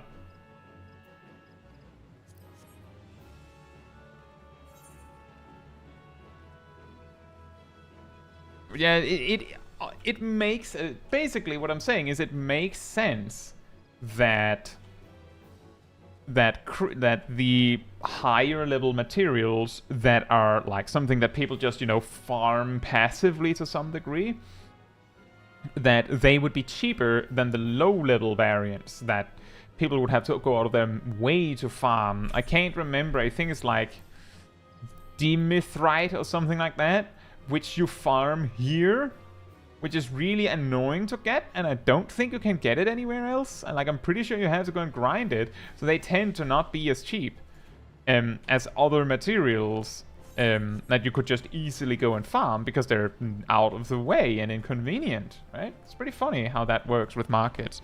But specifically with clusters, I'm pretty sure you get clusters from doing like Lave Quest hand-ins at max level as well. Like, it makes sense. And also that both alchemy and culinarian uses water, that makes sense as well.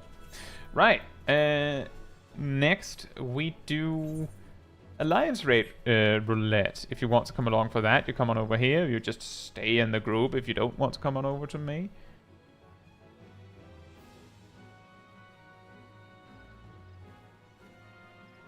One! Gunbreaker. Well, I guess I'm the tank then.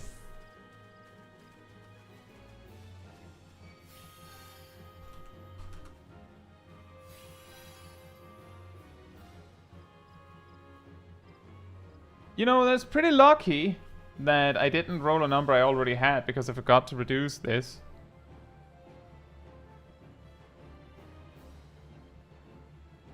Shoo. Yep.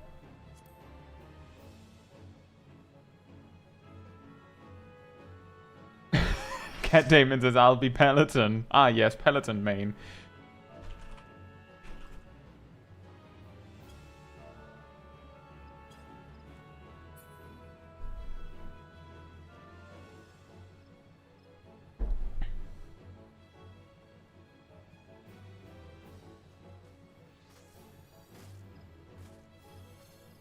But it is interesting with prices like that. That is also the reason why you'll have something like Eggs of Elpis, I think.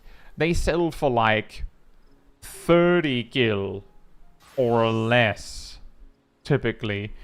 Because combat retainers, when you send them on like the long field expeditions or ventures, they often come back with them, and I don't think people use them for very many things. Meanwhile, if you just send your retainers out and grab some, like, I don't know, toad leather or something like toad skin from like a Realm Reborn, you would probably make more money because people usually have to go out of their way to farm those.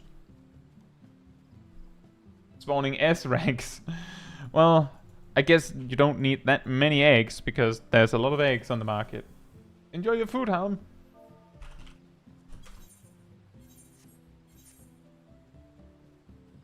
Yeah, like that's something where you can really tell when it's like an item where, well, it's passively produced by a ton of people and no one needs that many of them. And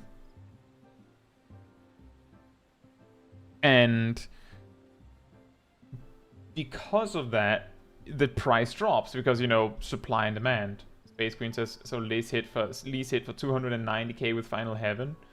I'd have to check again with a melee LB. Well, the thing is that a melee LB,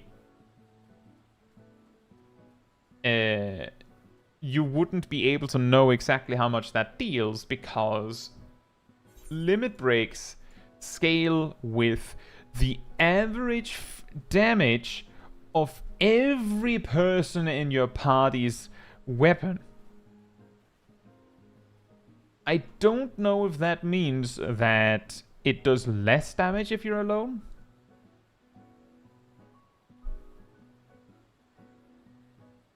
But it would make it complicated to calculate. However, Any Savage Raiders know how much your, like, how much the melee limit break tends to do in, like, I don't know, P12S or something? Like, just broad strokes. Like, is it 300k or is it 1 million damage? I can't remember, but maybe you'd remember. 1 to 2%. How much is that? Have you looked at the damage number ever? 490k. Which of course would be, like, that's way, so 459k in top. Right, and that's 635. Right. So if you were synced to level 70, you would probably do way less. From that, Space Queen, I think there's two possibilities here. The first option is Lise is not using a limit break. She's intentionally using like a NPC super move. Like she's just supposed to just decimate that mob. Like that's how it's supposed to go. That's no, story attacks, like how people sometimes die in cutscenes and then you can't raise them, stuff like that. The second option is that she does the damage based on before the stat squish. Like that's the alternative.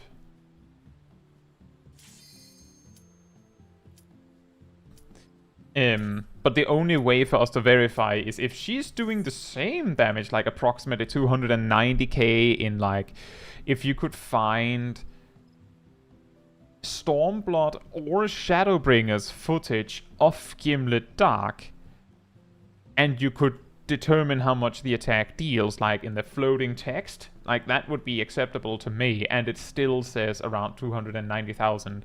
Then that would be a pretty much smoking gun proof that it was not nerfed or adjusted after the squish. But I'm reasonably certain that before the squish, she still like decimated the mob like that. So if her attack is unnerfed, but the mob is adjusted so that you're still supposed to be able to like participate in helping her, then I can't exactly see how that matches up. Like that's a little strange. Yeah, exactly. When it does 6 9s, it's usually a sign that something's supposed to kill. Although I think I've seen an attack do 7 9s.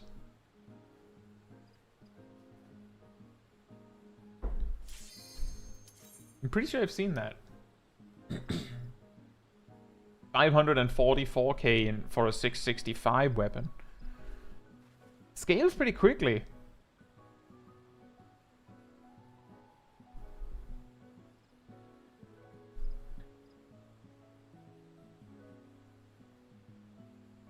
In Shadowbringers, they added a 9 to their forced kill mechanics. Yeah, something like that. So the thing is, with the Aishia scope thing, if it's doing 6 9s of damage, it's probably because they meant 6 9s.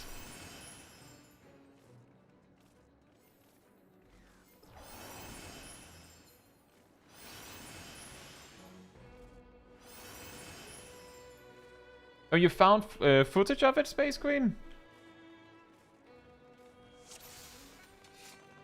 Oh yeah, that does make sense.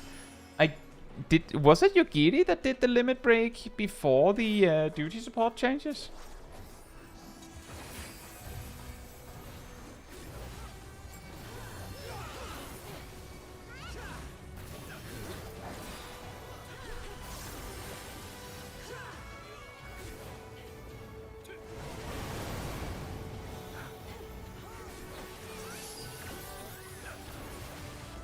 Wow. That was very efficient.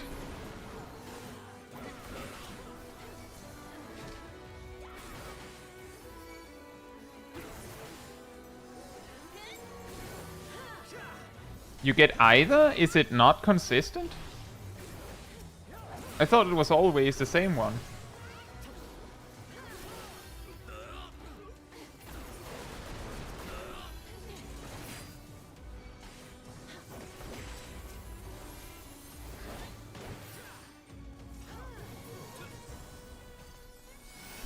I've never paid enough attention or done Gimlet Dark enough times. Isn't Yugiri one of the NPCs that you get in duty support in Gimlet Dark nowadays? Because if it is, then that would make sense as to why she's not helping you anymore. Because obviously there's a reasonable chance that she would actually be in your party. Oh, one of the other tanks actually taunted. I'll let them have the fun if they insist. As long as they don't mess things up, then I don't mind.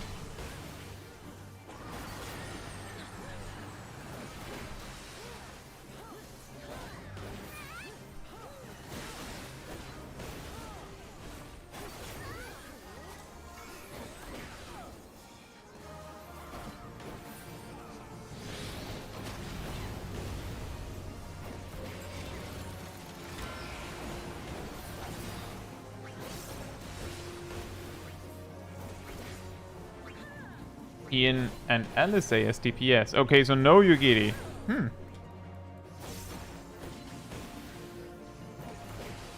Maybe it is random. Yeah, then we got that.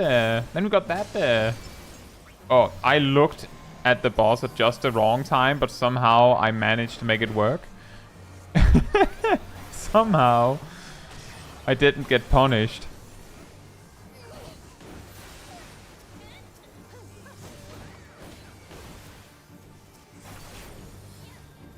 Oh. Main tank dead.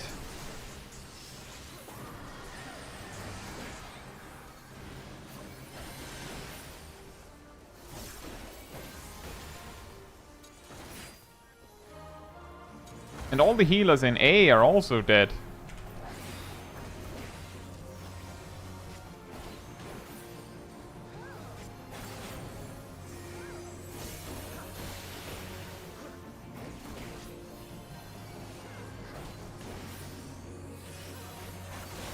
Oh yeah, isn't Gimlet Dark the one where your healer is just like Steve from accounting or something like that? Isn't that the one?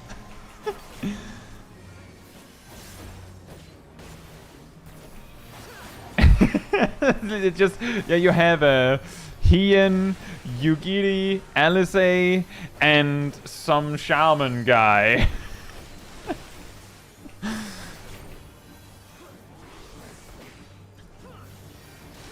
I think it's also Steve from accounting in Bottom's Metal.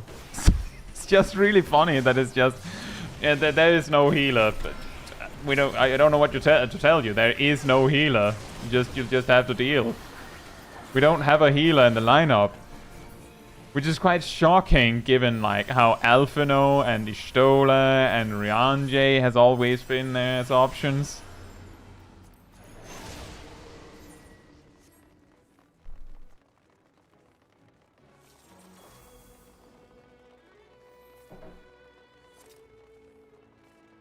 Space Queen.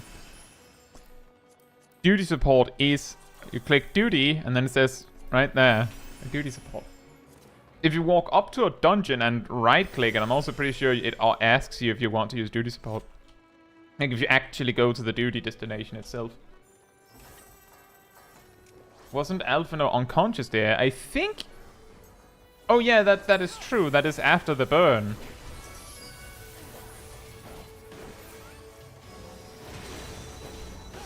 That's true.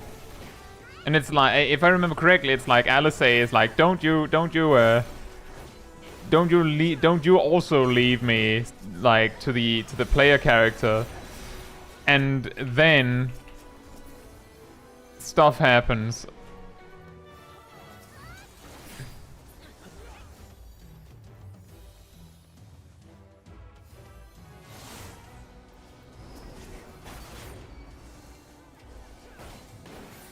Steve nominated for the best support character. You know, I am curious. Is Steve from accounting good? I know that the eager conjurer, what they're called, from Sastasha is undergeared, to put it mildly. Like extremely undergeared.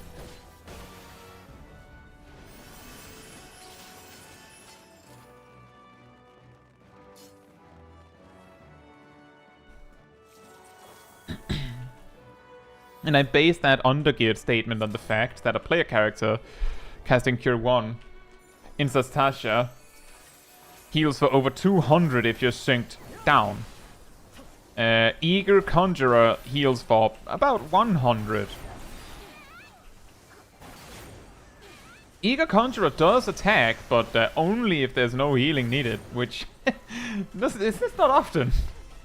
Not often. I think our warrior tank here isn't very pleased with their healers. With how often they drop near death.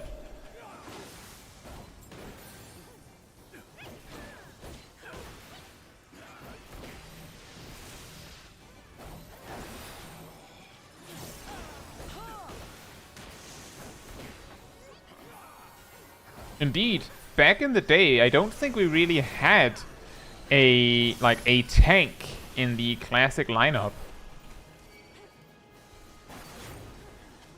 So it sort of makes sense before Shadowbringers that most of the duties, it's like it just gives you some rando or something unusual as your tank, because there wasn't like the dedicated tank. I believe there's actually one of the dungeons. Is it Doma Castle, or I think isn't it Doma Castle where Gosetsu is like a samurai tank or something?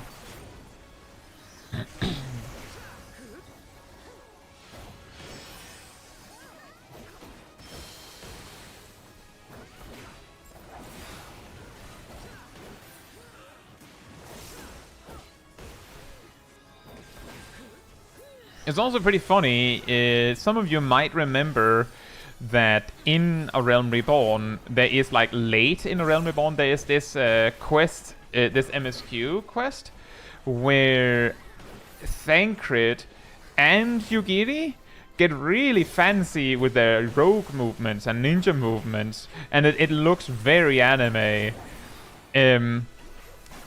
But that was like that quest originated from the patch where ninja was added or something like that. So it's like it was like the ad for the job, right? Look what you could be, something like that. And you might notice that this has happened since Gosetsu is an NPC in like that actually is in combat and helping you in, I believe, very like mid to late Heavensward post game, something like that. And he uses a samurai sword and has the samurai stance and everything. So like he was like the preview. Like I sure wonder what job is coming in the next expansion. And yeah, ninja was added.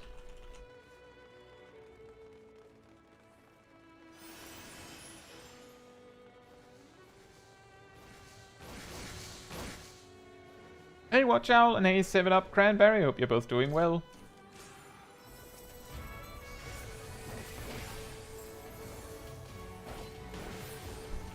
Thancred tanks Archon, tanks Anti-Tower as Archon. Ah yes, the well-known tank job, like some graduate or whatever.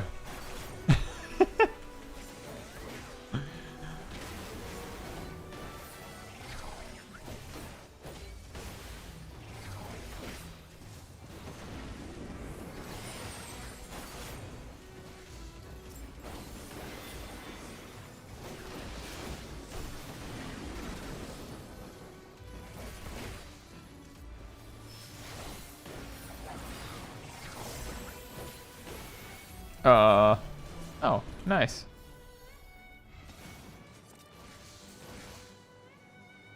Shale tanks them all as Oracle of Frost. Does she bring out a sword, an icy sword and shield then?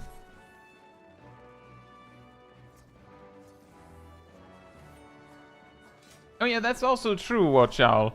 Alice doing like the preview, a slight preview into Red Mage in a way. And yeah, the closest we get to a preview of the next expansion's jobs right now is that thing where Kryl opened this thing where there's a lot of things that indicate the green mage job. And yeah, everyone that knows how, go in the belly.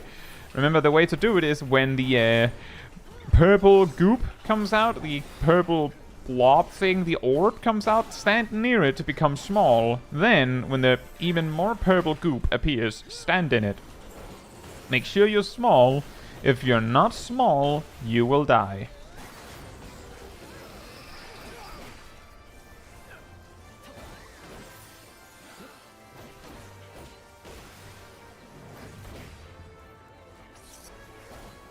There it is. It is marked.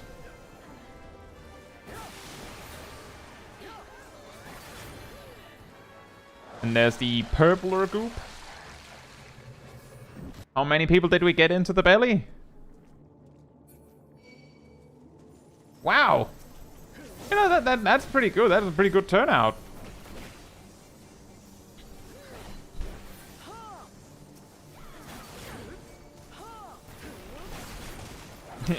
Indeed. Imagine if Lalafels could skip that step.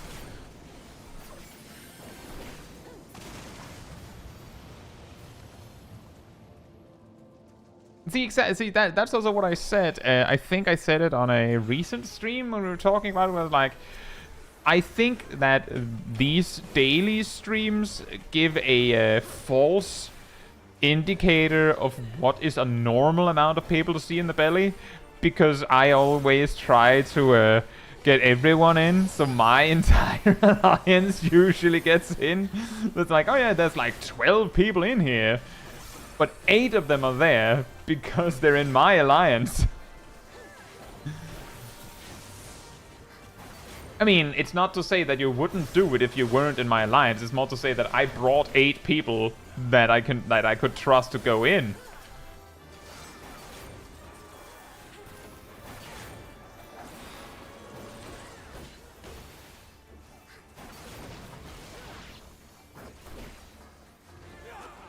Oh, you mean Y'shtola, Angel?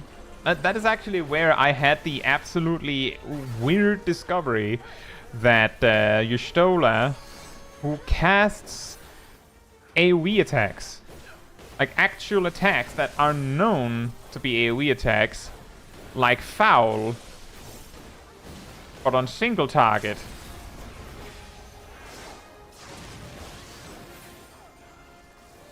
Oh, Lena! Right. I believe it's also Holminster Switch where you can have the Crystal Exarch as your tank, or healer, or DPS, because he's just that good.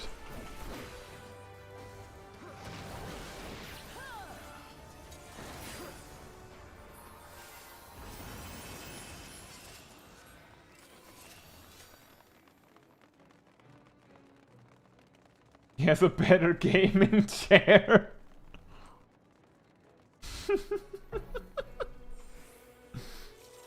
That's the reason.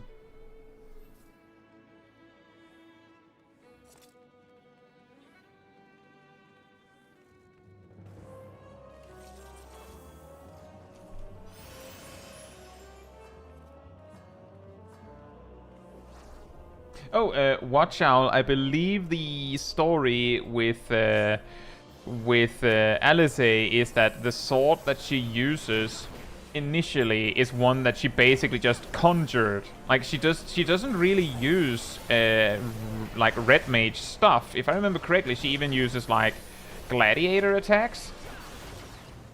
Like, you know, basically regular sword. In that part of the story. And then later, I believe she says that I think it's Urianger that made her a sword that just looks very similar.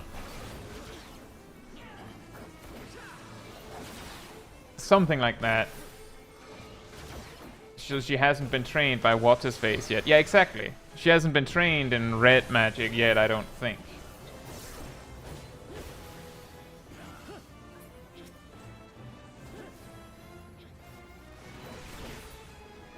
But it makes sense given that she was basically an arcanist, that whatever magic she would use to make a sword would come out of her book.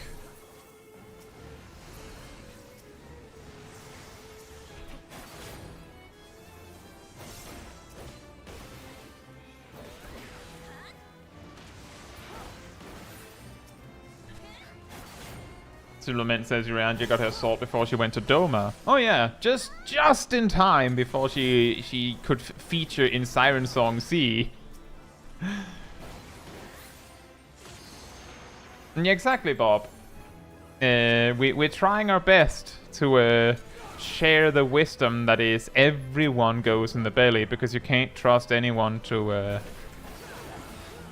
You can't trust B alone to do it, because you don't know how many knows how to do it.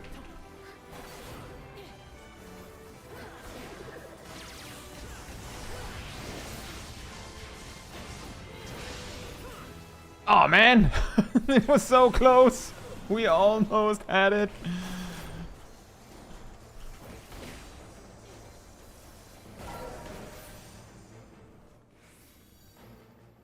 How many people were there in there?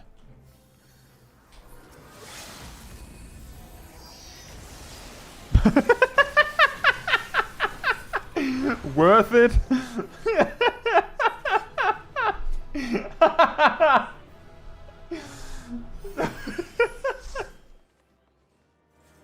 Just hear like the limit break sound, turn the camera and just see Cat Damon like, I'm going to cast this limit break whether you like it or not.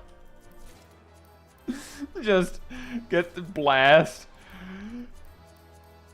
Just get blasted and then just, well, I managed to finish my cast, so sucks to suck, I guess. Take this.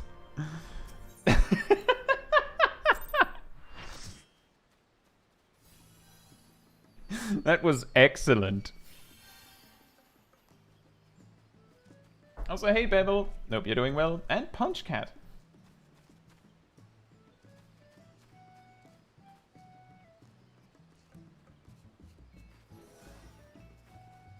Space Queen says, does everyone know that standing in the towers is what gives you LB charge in this fight? I did not know this. I didn't know that. But it makes sense. And for anyone that is like, what does that mean? The limit break charge is a really weird mechanic in Final Fantasy XIV. While you are in combat, the limit break bar will slowly charge over time. Like very slowly. But all sorts of things that you do in the fight can directly impact the charge of the limit break, given how much you need to do. Thank you, Tristan, and hope you have a good dinner.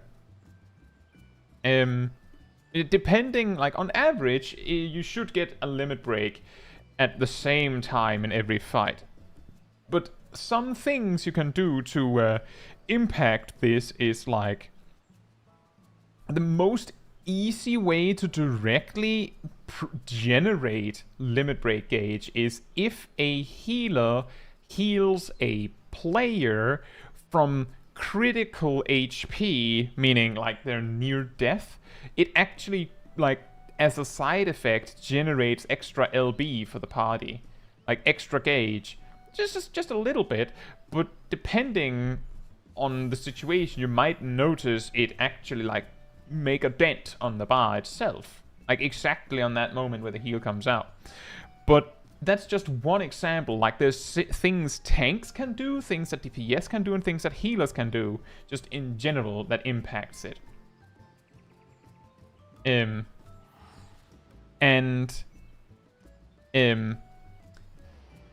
yeah, exactly, Ross. A thing that also... The most important thing for the passive region of the passive production of the limit break gauge is for each unique job you have in your party, it generates faster. To the point, I specifically ran into this as a problem when I was progressing on E6S back in Shadowbringers. We had some trouble with finding a second tank for our static, which led to a week where we had 2 Dark Knights. And the time where we would normally use our LB3, we didn't have it yet. It wasn't ready. Because we brought 2 Dark Knights.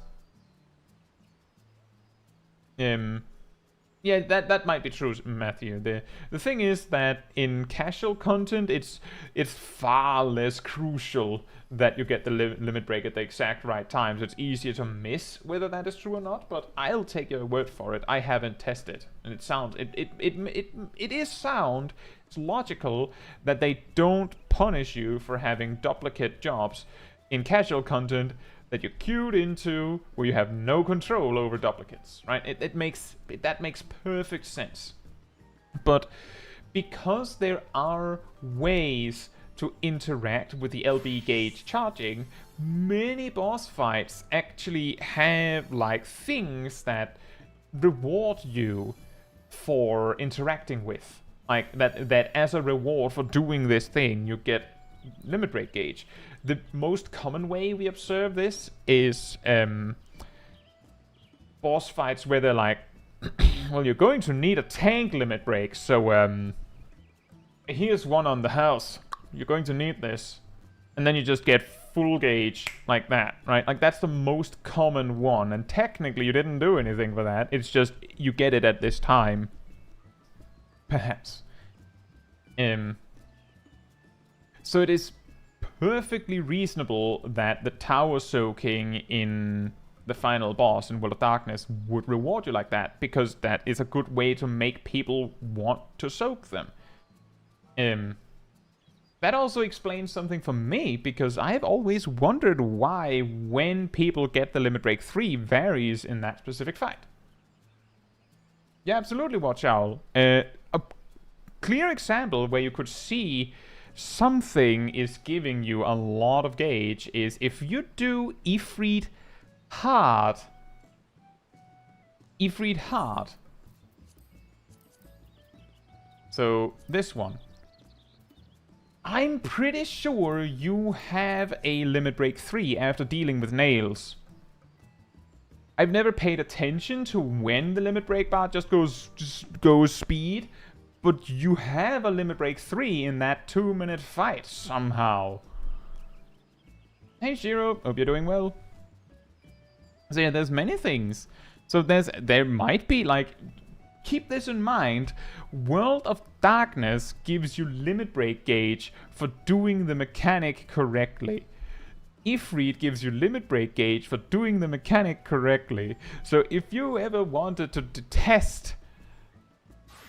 what maybe rewards you with limit break gauge, a pretty good default way to do that is just do the fight correctly.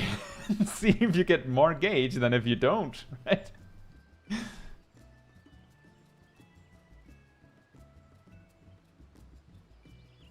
Make a list of all the things that give LB. Oh man, that would be difficult, because there would be a lot to test.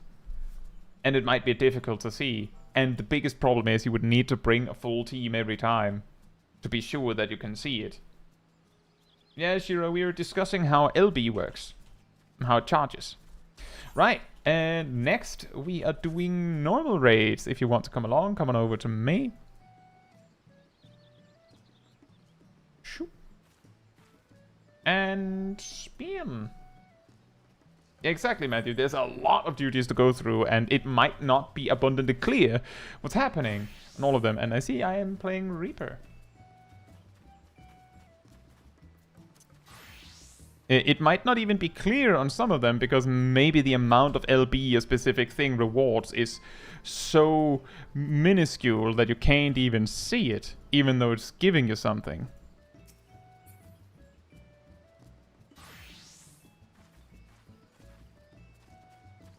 That might be, Shiro.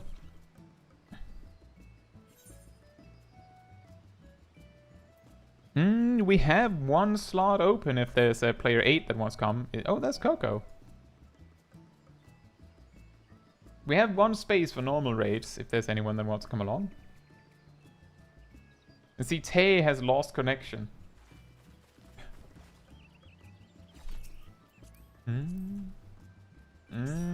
See, Rost asks in party chat, when does Bosha become available?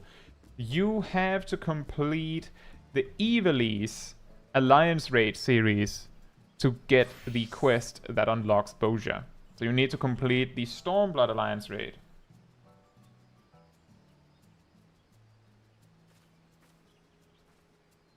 Huh, that is a pretty interesting gimmick, Space Queen.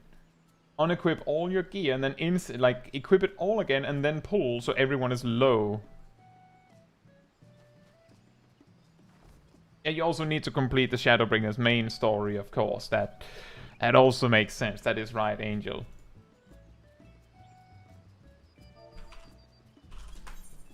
Can't remember if I did a ready check, but I have done one now.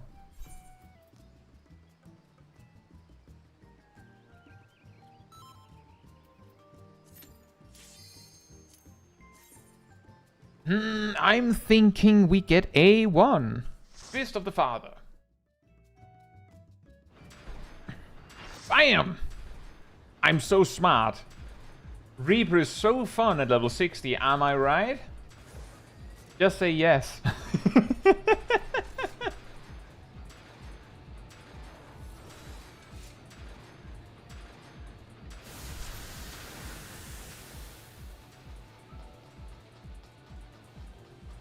Here's a tip.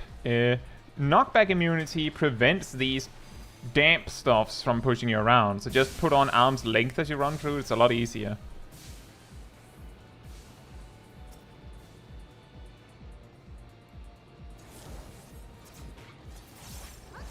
I should have used Shadow of Death first. Oh well.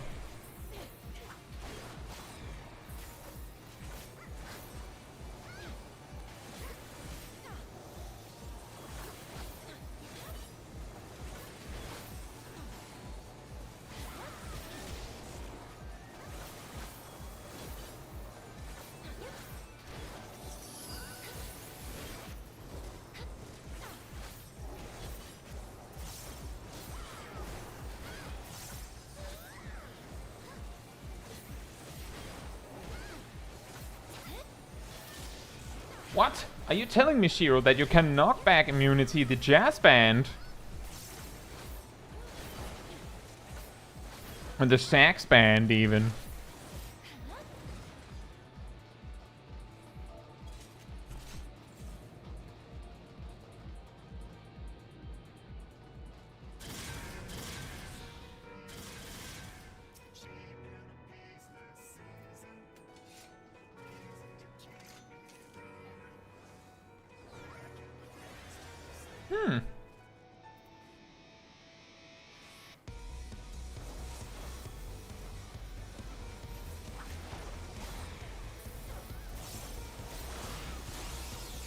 Do we even have any raid buffs at level 60?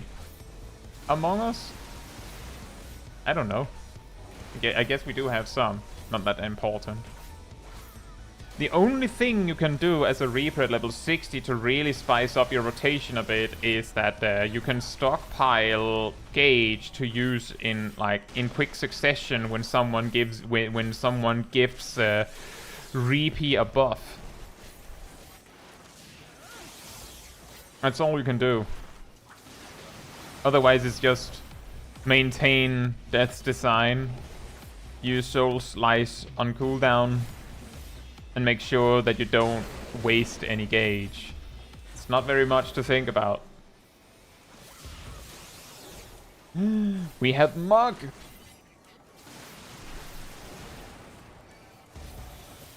We have a card! Astrologian has gifted Reaper a buff!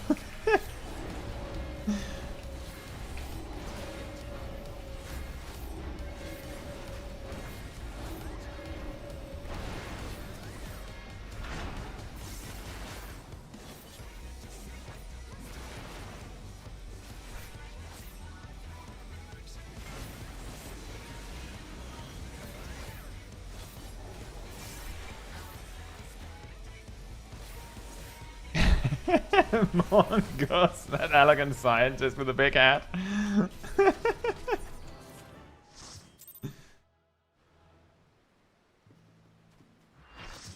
The brass orchestra has nothing on arm's length. You thought you could defeat me.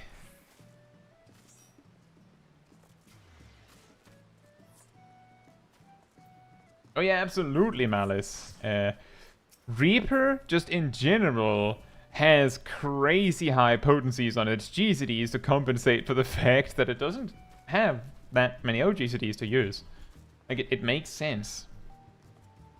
Right, so next we are doing P12. So if you want to come along for P12, come on over to me.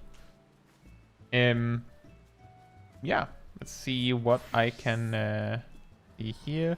We're really running low on options here. Spin. But do you have P12, Rust?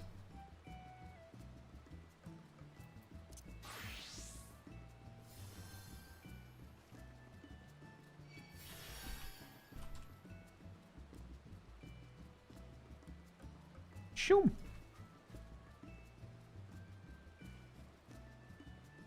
This is just you and me, Gazel.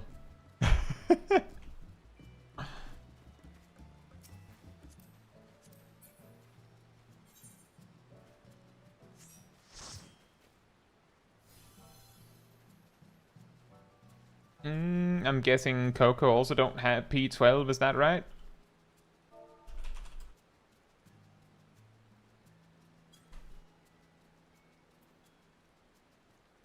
P1? It's has to be 12, unfortunately.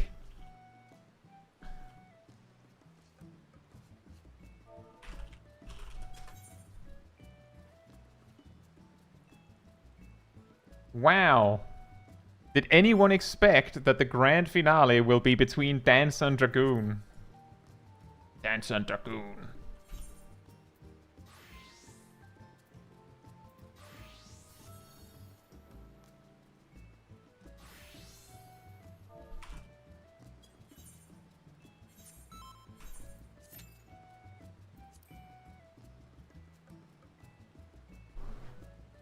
How about we do every Pandemonium raid and then do P12? That would take a really long time, unfortunately, and then that would take an extremely long time. Like, we can't even, like, do them unsynced. That is not an option.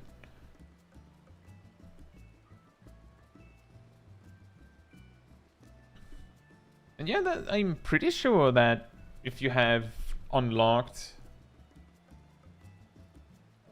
How far do you need to be to start on the Myths of the Realm? Is that before or after Alzadal's Legacy? Anyone know? Leave before you get all the junk dumped on you. Yeah, pretty much, Watch Owl. You see the chests get open and you're like, oh, well, look at the time. It would be extra funny if they just added, like... in one of the chests, just one thing that had value. Like, just one thing that people might want.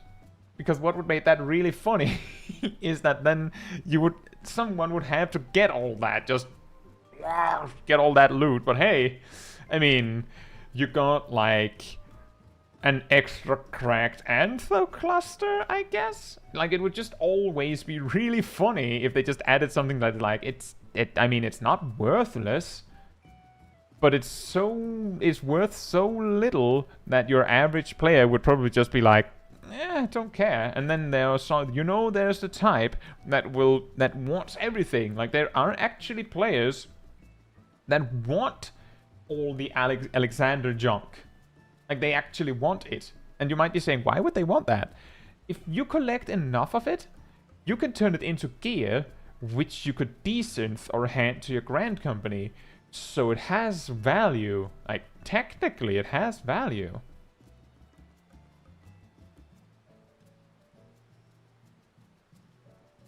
The access just brings small Kai, so there'll be 4 players. Play both at the same time. Well, we are going to do the Pandemonium raids on small Kai, but we have to reach level 90 with Dark Knight first, and we're starting at 30 on Saturday, so it might be a bit. Depends on how quickly I can level through the different stages. Like, if we can get to at least 50 on Saturday, then we're already off to a pretty okay start. Then if we can get to like 60 the week after, 70 the week after, 80 the week after, like, that is really like optimistic, I think. But it might be a bit before we get to the Pandemonium raids. But we will do it. And then we'll have the Myths of the Realm as well. The Myths of the Realm. The Myths of the Realm.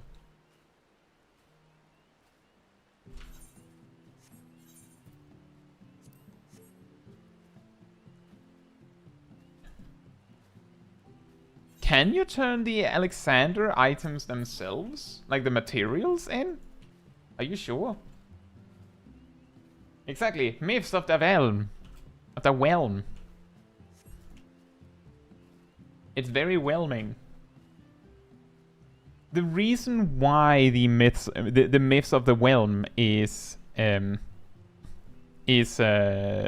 MSQ gated is because somewhere in the 6.1 story, our very good cat friend is like, oh, by the way, can you come to the Baldessian Annex? There's something I want to talk with you about.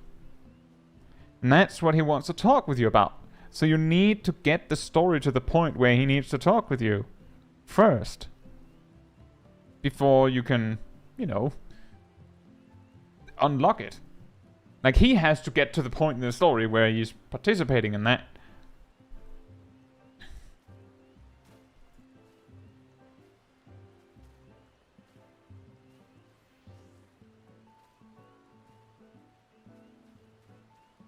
Oh, Kitsuneko's here. Also, apparently P12 is not popular anymore. I don't want to play with you anymore.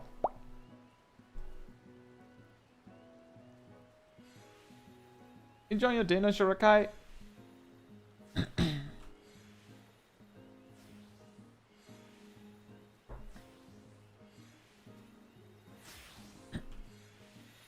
I don't know why, but that statement just made me realize that. Go to the Baldessian A is not enough info to know where to go. Could you imagine if they asked you to go to the Baldessian Arsenal? Wow! Oh yeah, to unlock the new Alliance raid, you need to complete Eureka.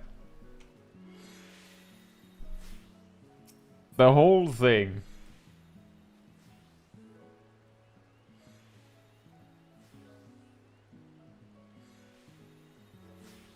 Are you, Silvermint, are you telling me that you hogged all of the P12 groups?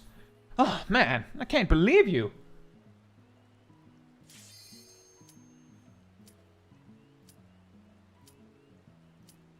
Is this what we call comedic timing?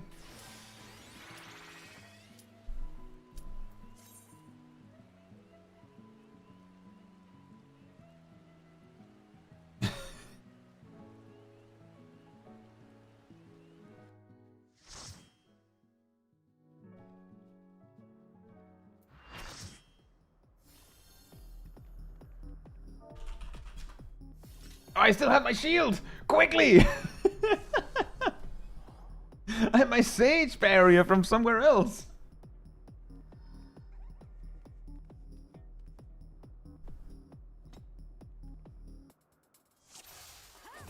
Show me your all, that I might become divinity manifest.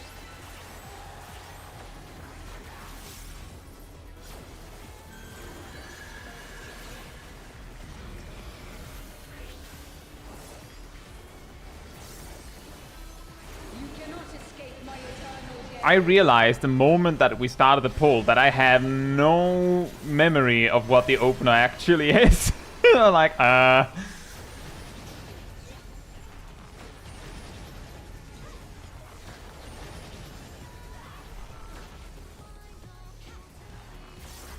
From nothing, I mold life.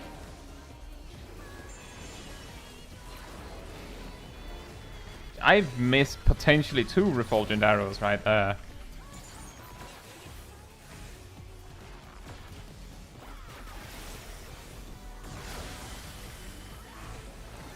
You cannot escape my eternal gaze.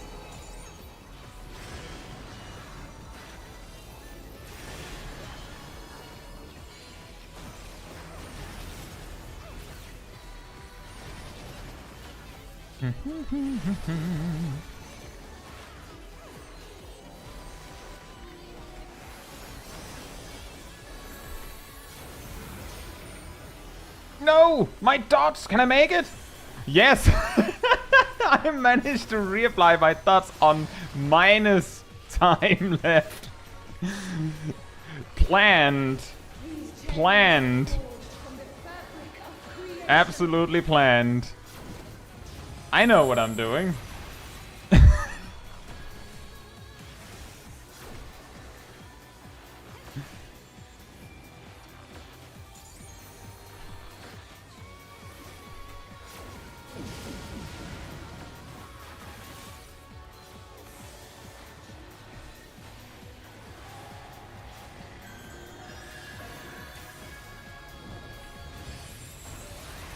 Oh, I just barely caught it again.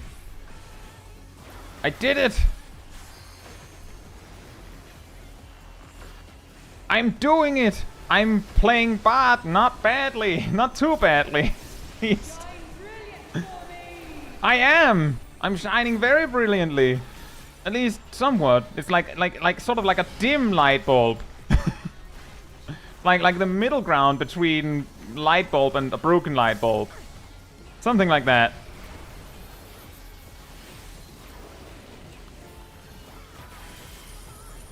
To silent vessels, I give voice.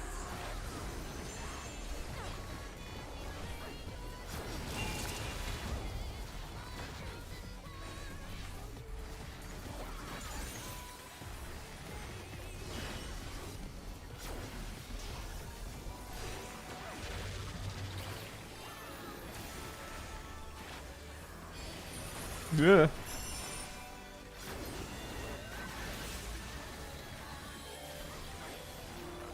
I think that was on time.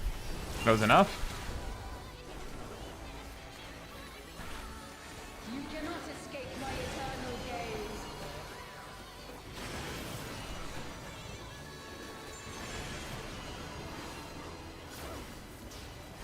The really weird thing with dot reapplication with Bard is because of dot snapshotting, it's not that helpful to like reapply exactly on the dot, because you might actually rather reapply with buffs up, and I simply don't have the focus to get that right. It's like, as long as the dots don't drop, that I'll take that. And speaking of taking that, I'll not be using my cooldowns until the ads are here.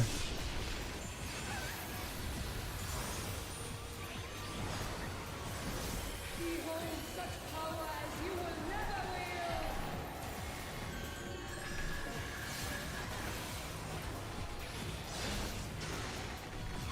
Can I get a shadow bite proc? No? Apparently not. Can maybe nope. Okay, nope. How about now? Nope. Alright. Now I get one.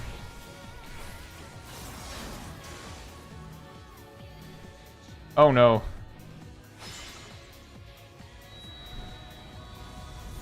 My song. Seven hells to the pinnacle of Hey Gitza. Hope you're doing well. shall tremble. A well shall tremble. Flap. Such a singularly resolute soul.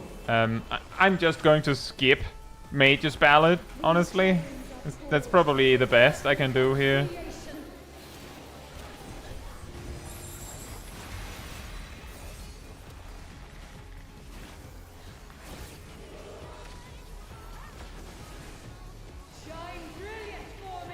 I think. I'm not sure.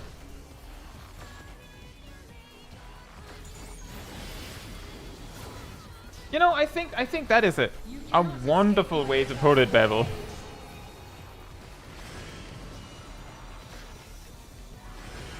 I don't need all of the songs, Shiro. Did you know? You don't... Whoops. Ow. You don't actually have to have all of them. Today, my theory shall be proven as fact.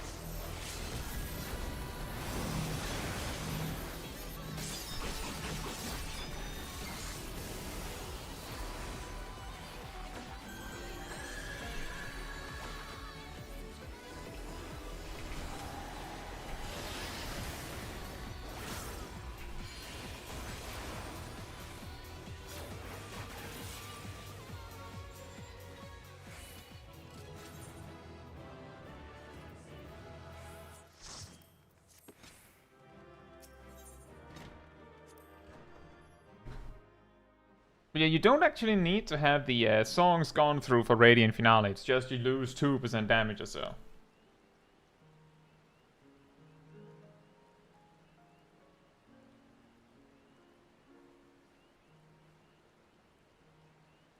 Time no song. I mean, I don't know if it counts if I specifically called that I was not going to use them.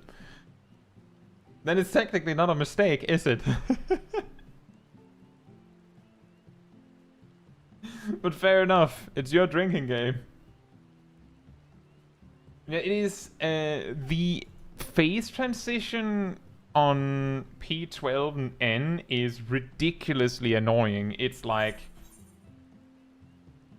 I think it happens... Oh, I need to spend some tombstones. It happens, like, at 4 minutes and 15 seconds or so. Like, if you use your cooldowns exactly, you might be able to do it just fine. But it has to be perfect. Otherwise, you will have buffs just ticking.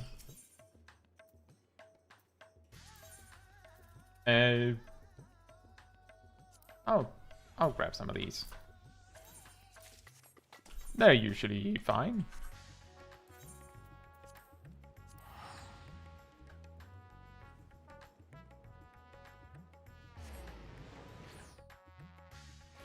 Yeah, exactly, Bebel. The thing is, I've heard a lot of people say that they think that Athena's voice is really weird in that fight. Like that, I've heard a lot of people complain about it, that they don't like it, that it's not proper evil or something like that. And I think it's great. The thing is, like, something that is also worth considering is that she's not evil. She thinks she's doing the right thing. She's maybe a bit unhinged or crazy, and if that's what she's going for, then I think her voice is perfect. I think it's perfectly fine. She's misguided. Exactly, she's not supposed to be evil, she's just crazy. Exactly. She's not supposed to be evil bad guy. Right, so... Next, we are doing Thea. Oops, Thea. So if you want to come along for the Alliance raid, come on over to me. Is that a I want to come along, goddammit? Shoom. And shoom. And spin. 2.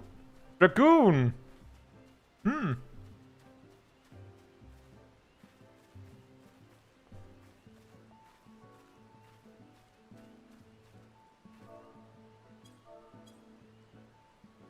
Yeah.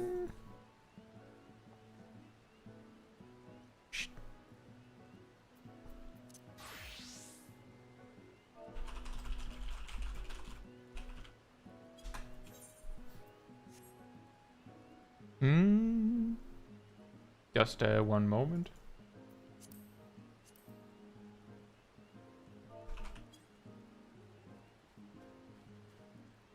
Just a moment. Before we start, I'll have to be right back. And then we'll go.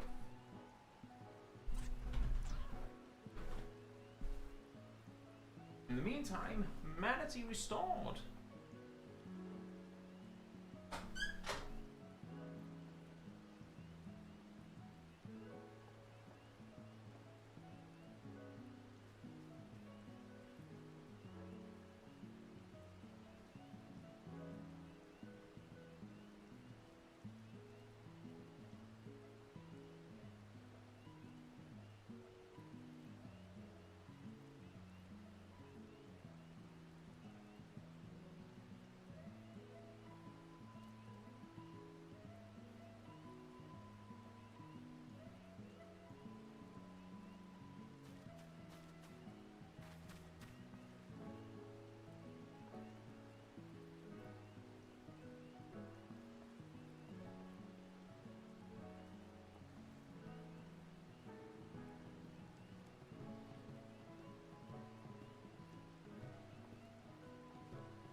Alright, I'm back.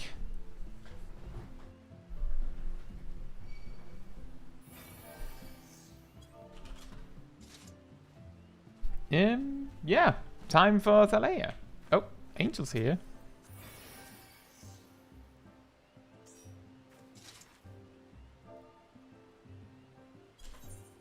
Guy restored, yeah, true. You can bring a friend. You're welcome to.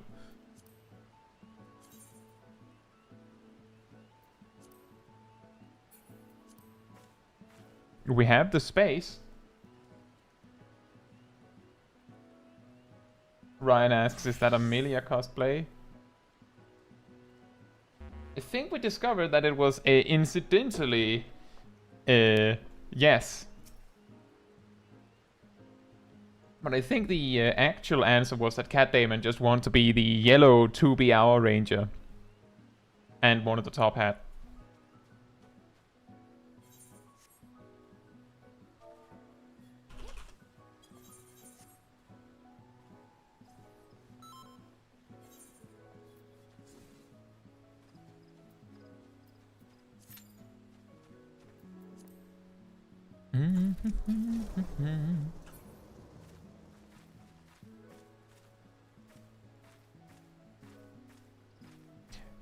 For Joker's neutral special, he has gun.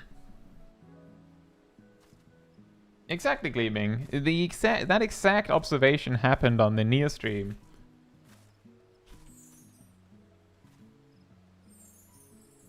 Whoops. I was looking for something.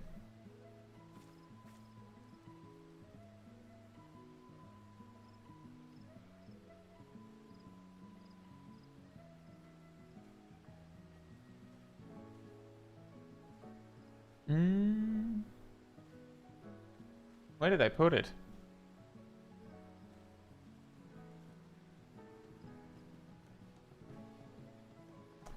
Oh yeah, here it is. The awesome picture that Mihu Els made. This is the 2B-hour Rangers.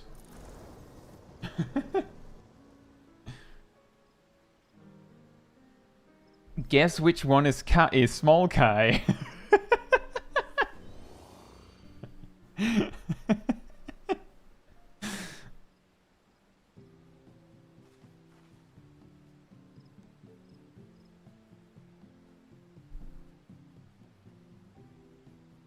The white one. Almost.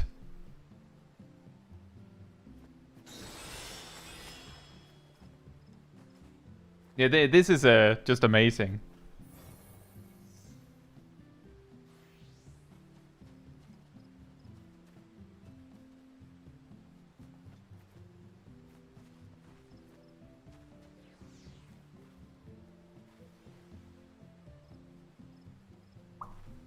Yeah, it is on the Discord. Anyone that wants to have a closer look. I think I pinned it in one of the chats.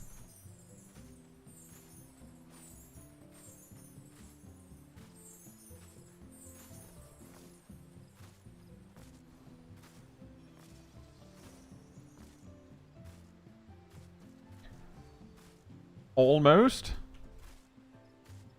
Imagine if the wait time for the near raids was like that. Could you imagine? If near raid queue times were short?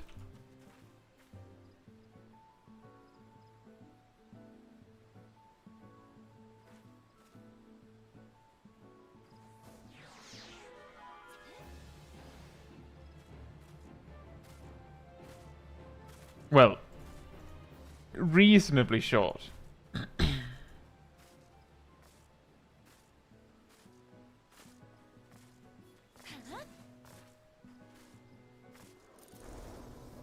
Yeah, I guess we are, after this, we're finishing with Dancer and Guild Hest or something. Which is always hilarious. And then the queue was like, what? You have to have time for Guild Hest as well. Let's get the show on the road then.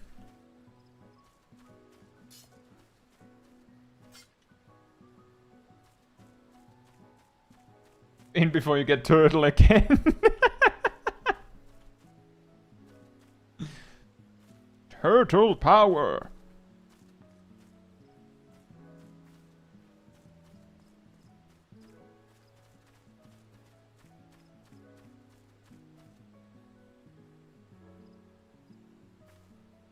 We nope, Gassel. We haven't been doing frontline on these for a while.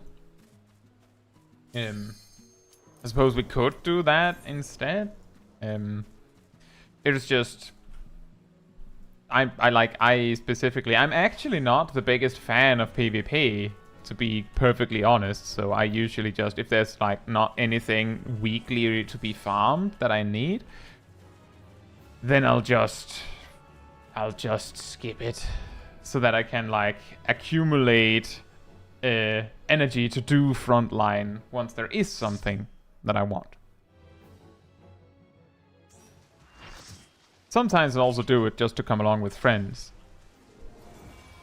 But yeah, like as soon as I have my weekly stuff that well, my season or series stuff from PvP,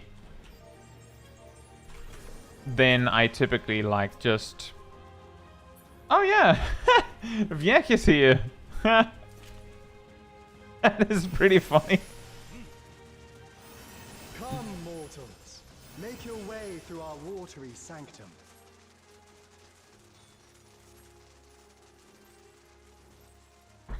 Let us see how you fare against my servants. We queue with 7 and somehow get 8 cultists.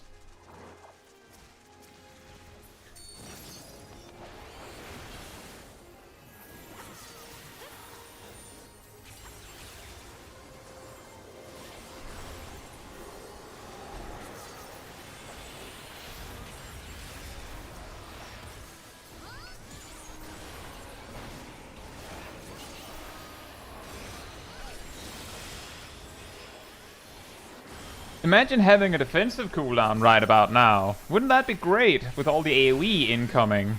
Oh man, I could really go with a defensive cooldown myself, but unfortunately I'm a Dragoon. I just have slightly more defense than the average DPS job. Which doesn't help me from water explosions.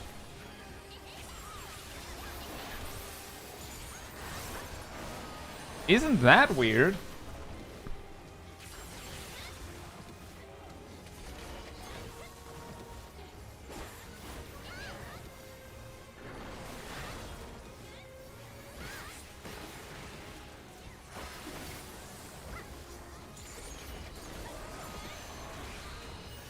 Yeah, I could have saved that. For Oh well. they who vanquished my pupil. Are you ready for a cool down It shall be drifting? my pleasure to Yoo-hoo! welcome you personally. Woo! Look at them! Just imagine like initial D music playing as they just go completely off track from Lance Charge.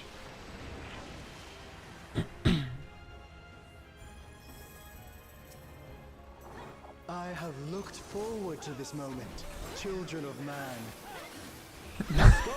Maniac was right, not all knowledge is wisdom.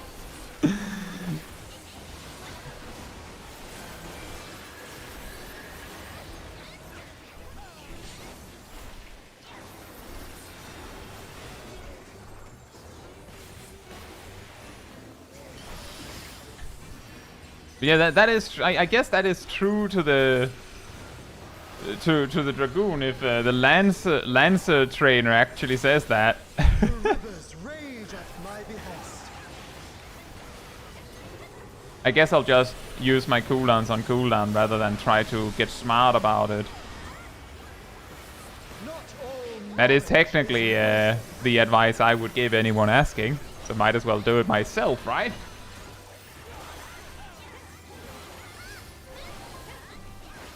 Whatever is actually best is hard to determine, so it's better to simply just use things on cooldown instead of trying to get smart about it.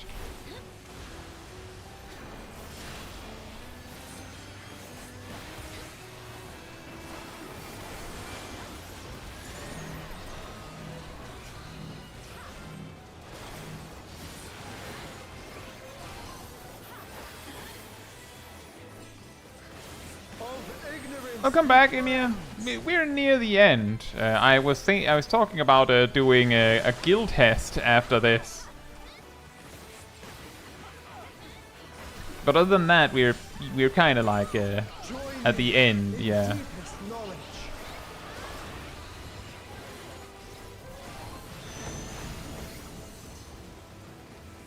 Let flow the waters of your mind.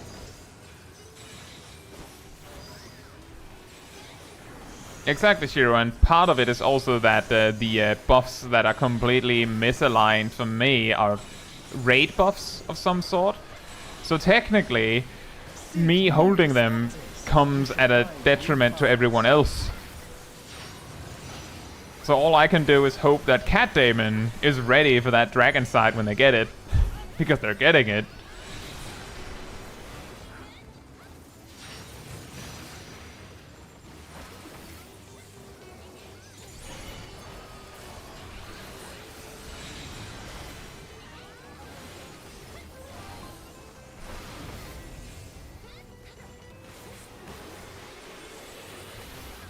Small wonder the others have exalted so.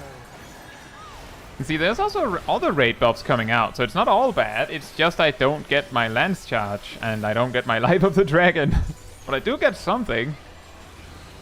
It's not all bad. O waters purifying, reveal their nature. Oh, they're there. Right.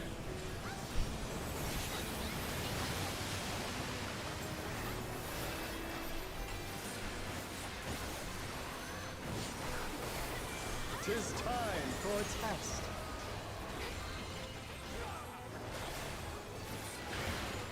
Share with me your ruminations. Jitsu says, why do I hear Yu-Gi-Oh! HP falling down sound? Oh, I don't know. maybe the sound of Chaotic Spring sounds similar to that? Like with all the other chaos and noise, I could imagine that it would sound familiar. It has this like sound Not all to it. answers can be obtained through might.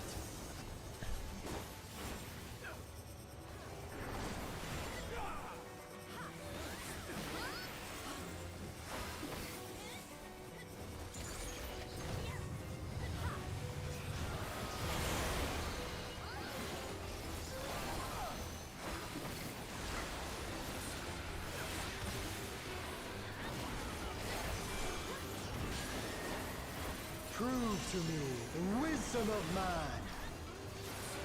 Exactly, the sound of Chaotic Spring and also Chaos Thrust at lower level is very distinct. Let us enlighten one another. Well done, wise children. Well done. I don't Smooth want sailing any so of those far, I items. see. Come then, mortals.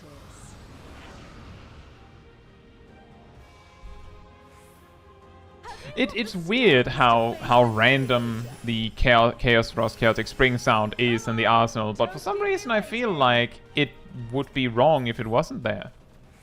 Personally. Let me prepare a suitable stage for our union. The faster you push the button, the more you can push the button. Yeah, exactly.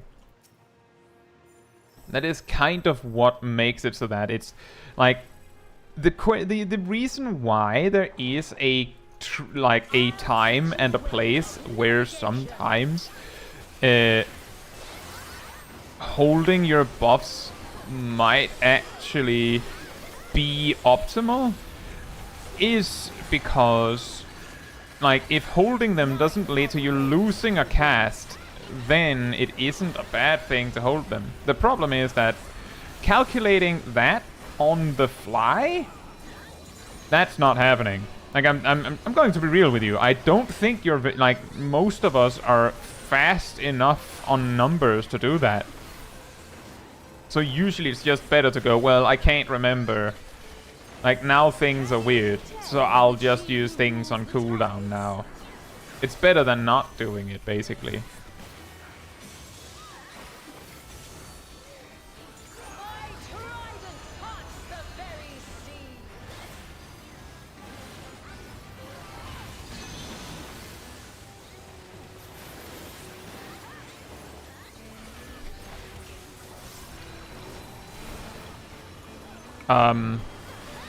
That was extremely stupid of me, but I've already committed by using Lance Charge, so...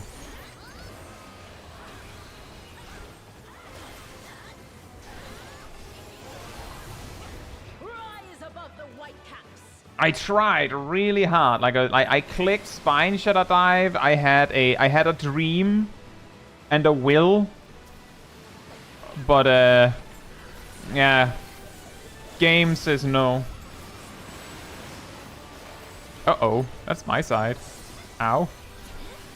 Ah, you don't disappoint. Does dive really have any sound warning? Maybe the sound that you're hearing is the sound, that one, where I can use Whirlwind Thrust. It makes like the like a ching sound, which could be like Yu-Gi-Oh noise now that you mention it.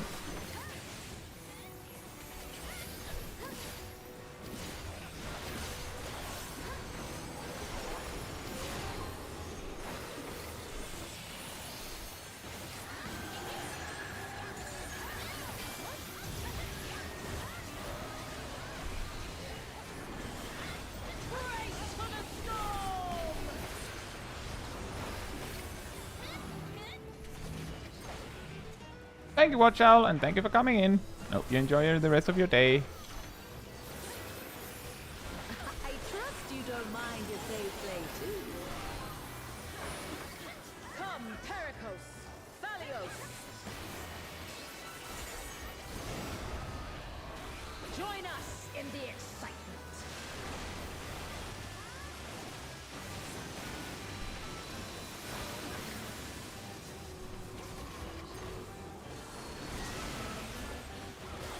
Dance upon the waves.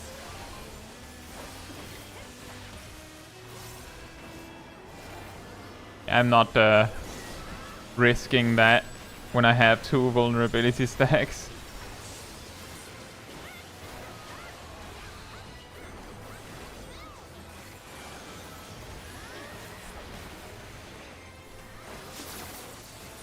It's a little too scary because I don't want 3. Away, my clever serpents.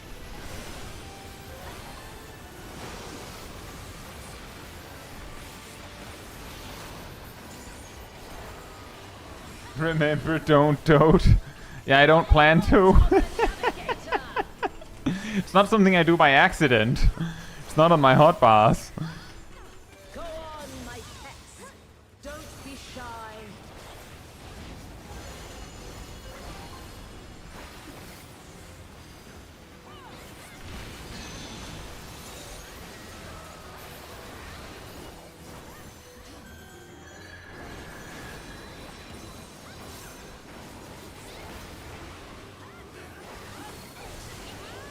Boundless as the ocean.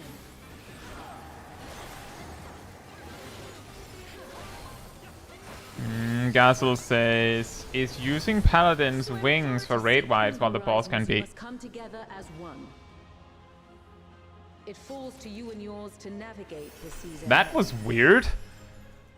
That was really weird. Strange calling to you thus. The is using Paladin's wings for raid wide while the boss can be hit a big loss. Yes, every GCD that you lose is technically like 100% DPS loss, right? But the way that people usually use the Paladin wings while the boss is attackable is if you just flick the Passage of Arms on, like you just weave it, it actually gives everyone behind you at that very moment 5 seconds of the damage reduction effect. It doesn't give you anything, but everyone behind you gets 5 seconds. So it's not like pointless. It helps everyone else. As Angel is saying in the party chat, they're using it as an OGCD, which is like that is something you can do. It is like you could say some might probably call it like an advanced technique in a way.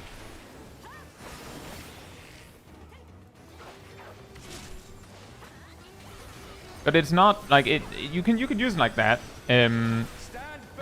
Improvisation on Dancer you can use in the same way. Just double weave it right then and there. And exactly, Astrologian also does this with Collective Unconscious, which is further incentivized by it giving the heal over time effect in, well, actually the damage reduction in a huge area initially. Exactly like the Astrologian one, Gassel.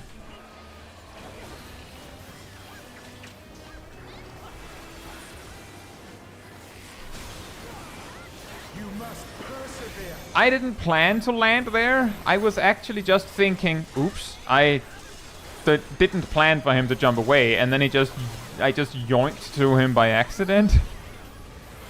That's what we call accidental genius.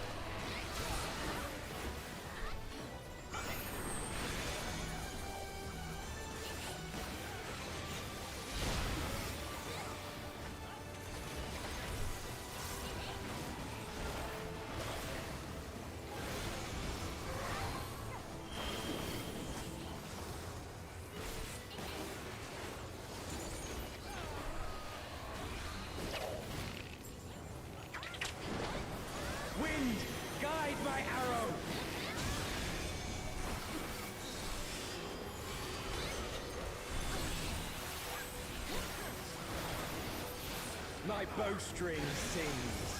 What does it sing?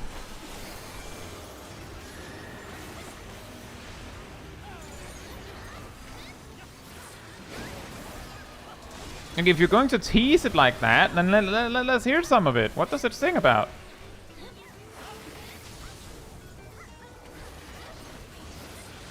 You can overcome this. I know you can. Arise! You can overcome this. I know you can.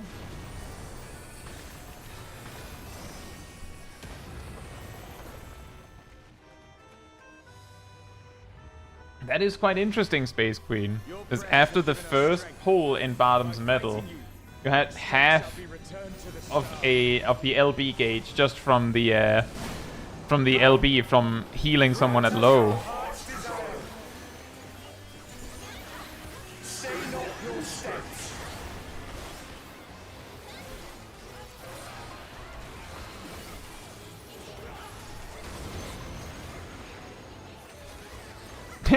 Some really big strings, and that'll be something with a wicked bass line. Maybe he plays the bass.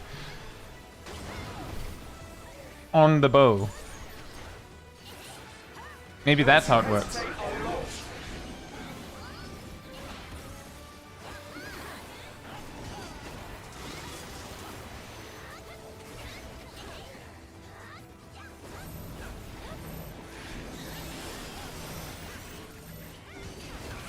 Ow. Ow. Ow. Ow. Ow. Ow. Behold the wanderer's arrow.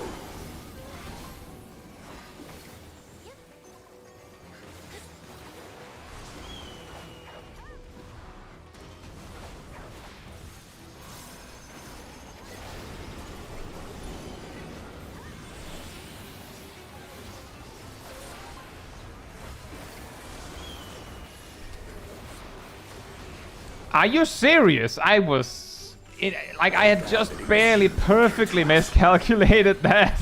That's so sad. Oh man.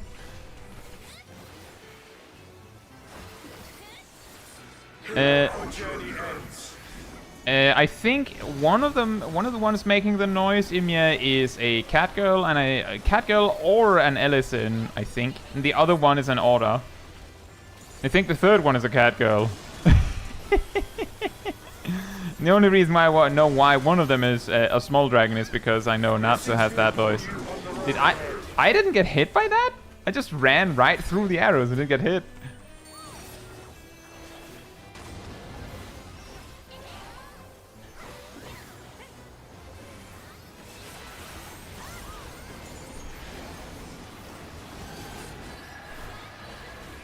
May the wind ever be at your back.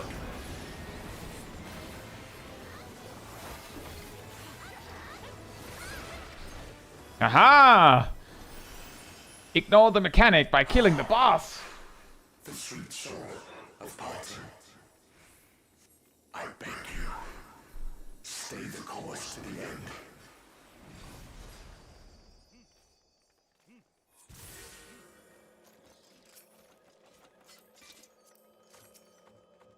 If I remember correctly, I think I've heard a lot of people say that Small Kai has one of the annoying voices.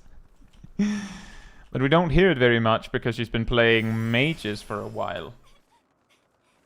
So look forward to that on Dark Knight.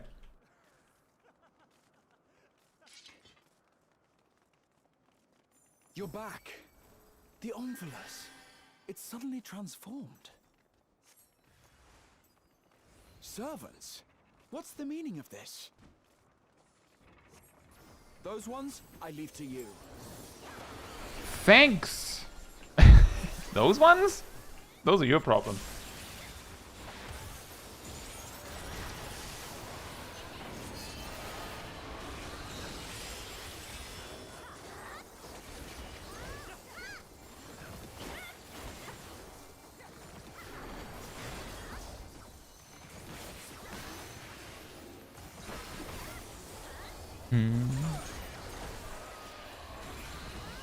It seems we're being summoned.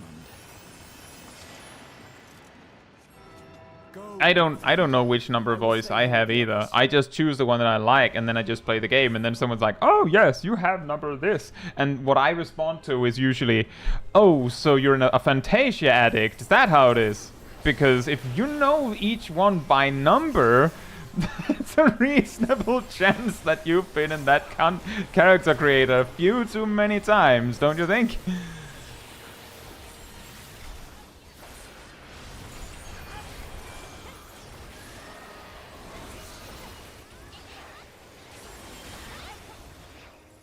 I don't know if that is actually true. Some people might just find it very interesting to like look into these things and it just happen to memorize them. But usually when people ask and then go, oh, you have this number, then it feels like it's often that it's like someone that was like, oh yeah, but I mean, you were like a Lalafell last week and now you're a cat girl, so... So who's really the weird one here?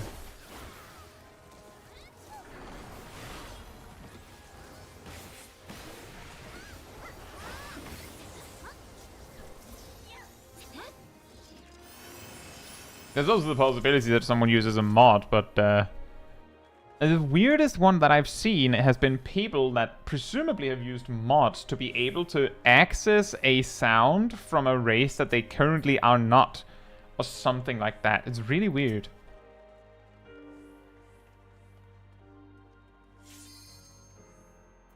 Now, I wasn't thinking about Yusip. I was thinking of someone else, someone in Limsa that changes almost daily.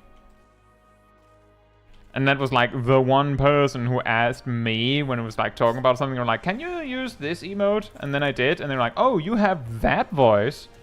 I'm like, right, and so what?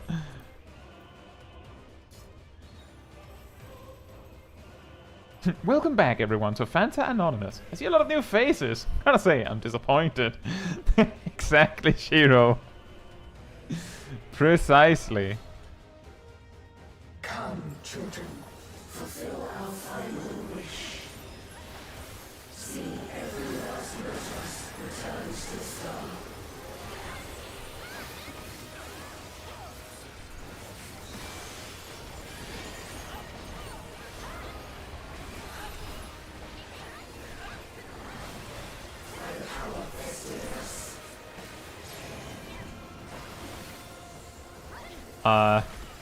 Alright.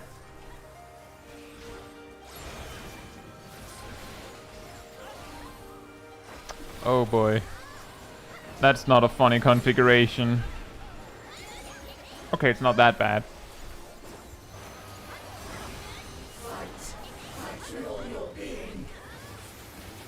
Fight! Mortal Kombat!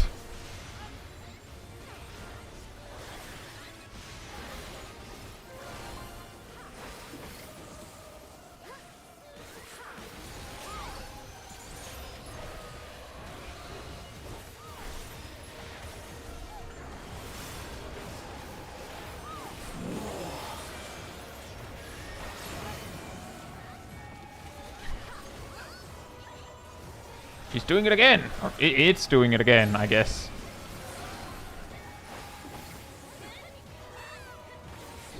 I guess it would be an it, right? Or them, maybe. Maybe them is the most appropriate. Or them.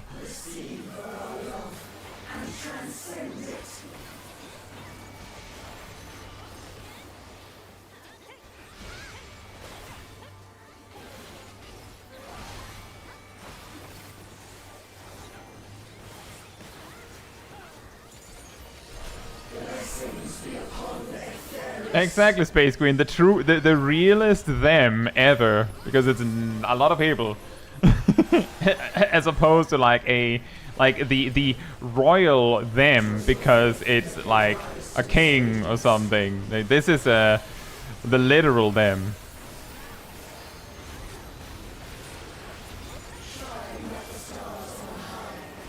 Fall as rain.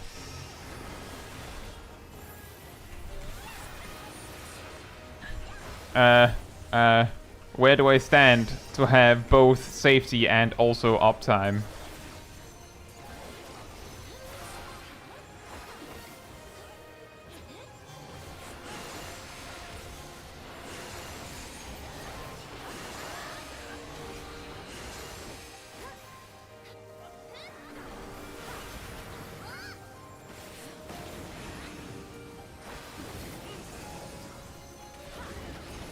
Stars on high, fall as rain.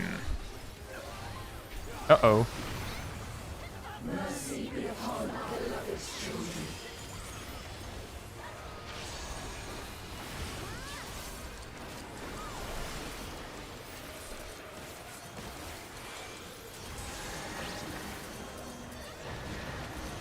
Uh-oh.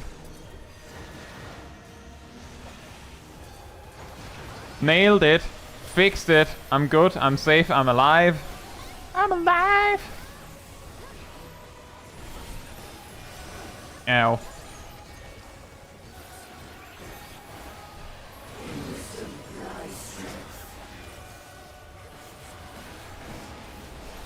Strength? Then what about the knowledge thing? Is that a different one? Knowledge.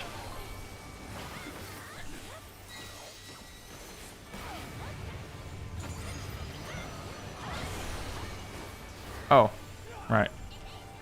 The line AoE. Fist! They cast Fist. Because they are Muscle Mage. Or Muscle Wizard, or whatever it is. I can't even remember.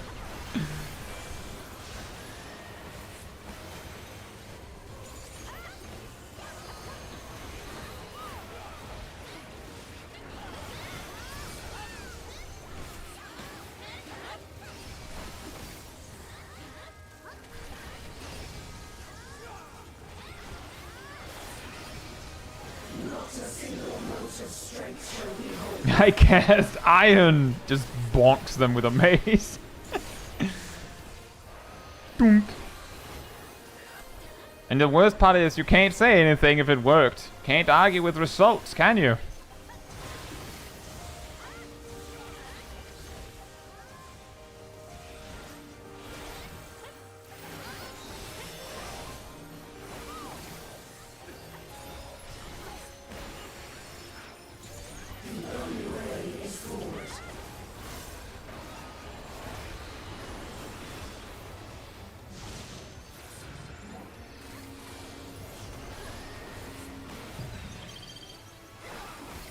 I'm very smart. I totally planned that Stardiver and didn't just randomly walk backwards into greatness.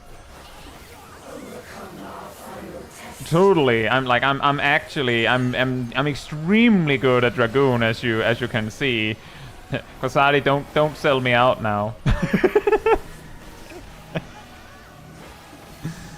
Just say yes.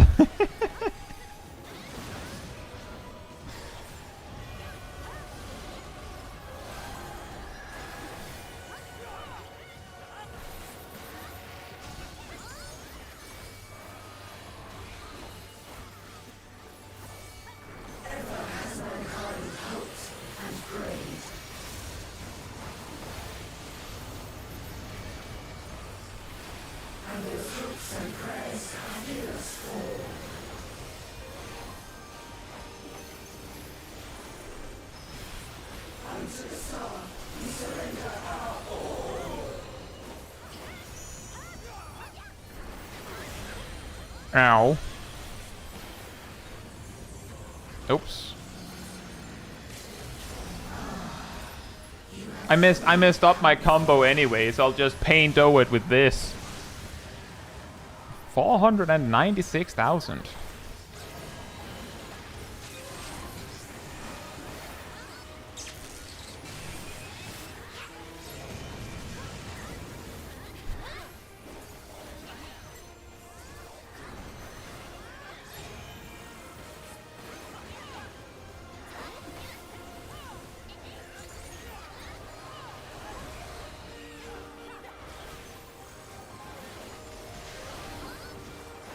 I didn't see what the last sign was, so good luck me.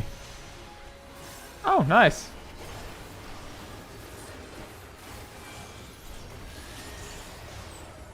We did the thing. Look, quick everyone, comment Viech.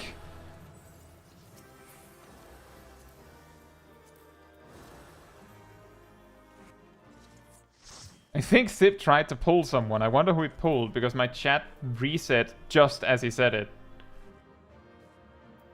Did anyone see?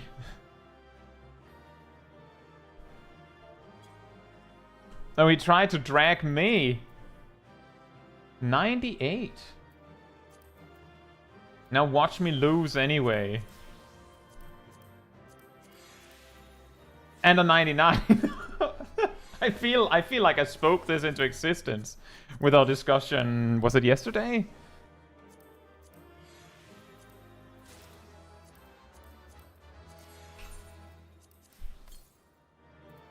That's the last two things I needed from here.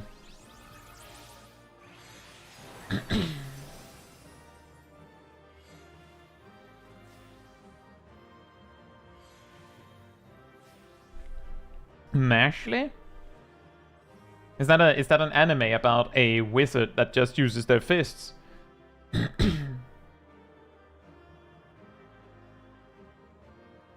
Iridon says, Muscle Wizard, wouldn't that automatically be the strongest spec?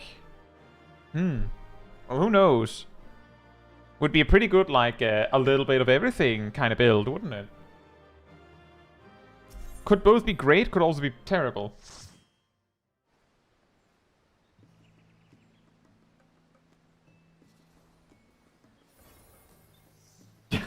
Yeah, exactly, Malice. You and I are not the same. You and us are not the same. We are not they, them because non-binary or royalty. We are they, them because we are literally 12 people. We are not the same.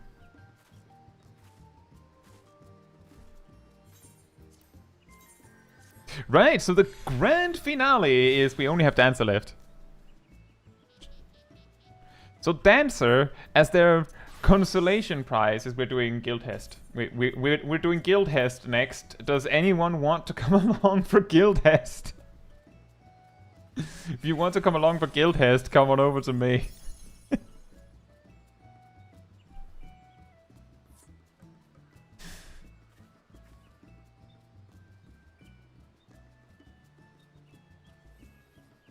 Well, Angel left. I'm guessing their friend also would like to leave then.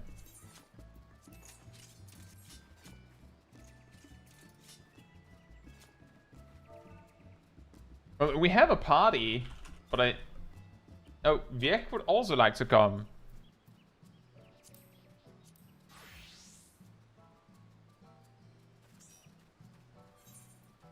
I mean, tech, that also works.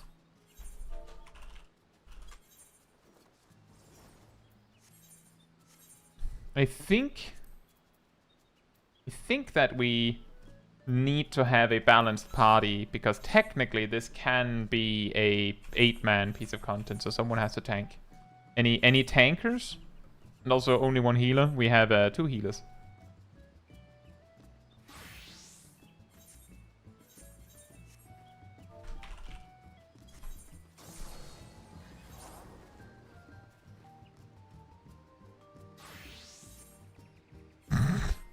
That's incredible. I think you two switched both from healer in the same frame. Okay, now we have it. Final ready check. Easiest way to see the jobs of everyone, I feel. There we go. And there we go. Do we get the turtle? Do we get turtle power? No, we get the easiest one ever. What do I even have? I have 2 attacks. I have 2 attacks. I only have a 1-2 combo and roll actions.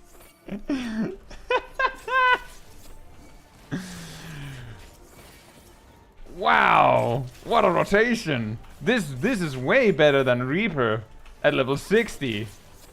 This doesn't even hold a candle.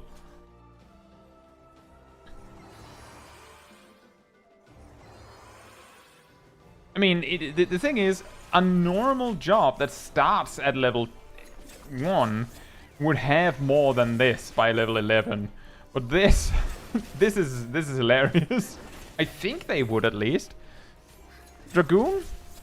What do they have? Actually, now I'm actually a little bit concerned because as far as I recall, you just have a 1-2 combo, don't you? Serving a what? What is that achievement? What did I do? What did I do? What have I done? I've done 30 guild tests.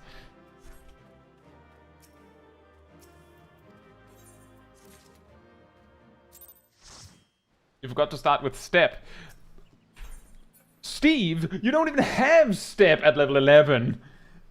We don't even have step at level 11.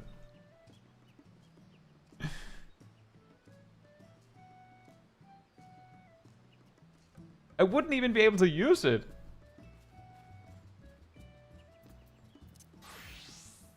Ah, of course. Dragoon has 3 things at level 11.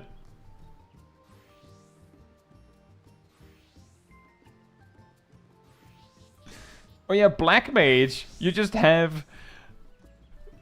I mean, at that point, the best you can do is just try to cast fire at something. You have Thunder, Blizzard, and Fire in that guild Hest. That's all you have. Just, alright, I'm going to... Oh, they're dead. Okay, I'll cast on this guy. They're dead. Like, you get to cast 1 swift casted fire. It is pretty funny in that level range. Something that makes Black Mage or Thaumaturge perhaps really weird in like the first few levels is that, and this is something that kind of comes up, is that at level 2 you're told, oh, you have this Umbral Ice Astral Fire mechanic. But if you're just out in the wilds doing like your hunting log, you're just running from mob to mob, killing all of these things, right? You will not run out of MP. You just fire that, fire that, fire that, and you just level up. Maxes out your MP so you can do it again. Like, I think you can get to like easily like level 6 or 7 just doing that. Just doing your hunting log in the area. So, and if you continue doing the open world stuff like that, you will probably get to the first dungeon and then be like, oh, mobs can survive long enough. Kata Ilam says, I just came back to the game and will start to proc Dragon Song's Reprieve. Can recommend 1 melee job. I mean, I haven't done Dragon Song's Reprise, but depending on what you'd like, most people would agree that Reaper is probably the easiest melee DPS to play. So it will probably be the one where you have the least, like, rotation stuff you would have to relearn, so to speak. I can't really recommend you much else unless you have a specific preference. Maybe others that have done Dragon Song's Reprieve that are in the chat could give some advice on what would be really good as a melee job. But my best suggestion is Reapers should be pretty straightforward to learn, like in general, to learn to like a really high level. But also welcome back to the game. I hope you enjoy your prog. The dot will be worth.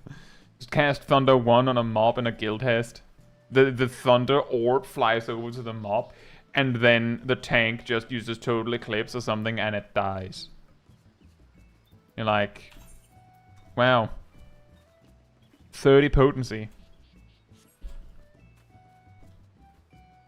Yeah, we got through all the Roulettes and we got through all the jobs for the Roulettes. And I managed to not waste any tombstones by remembering to spend some on the way. We would have overcapped by 100 because I spent 400 on these earlier. Should have done minimum item level guild test. We can't do that.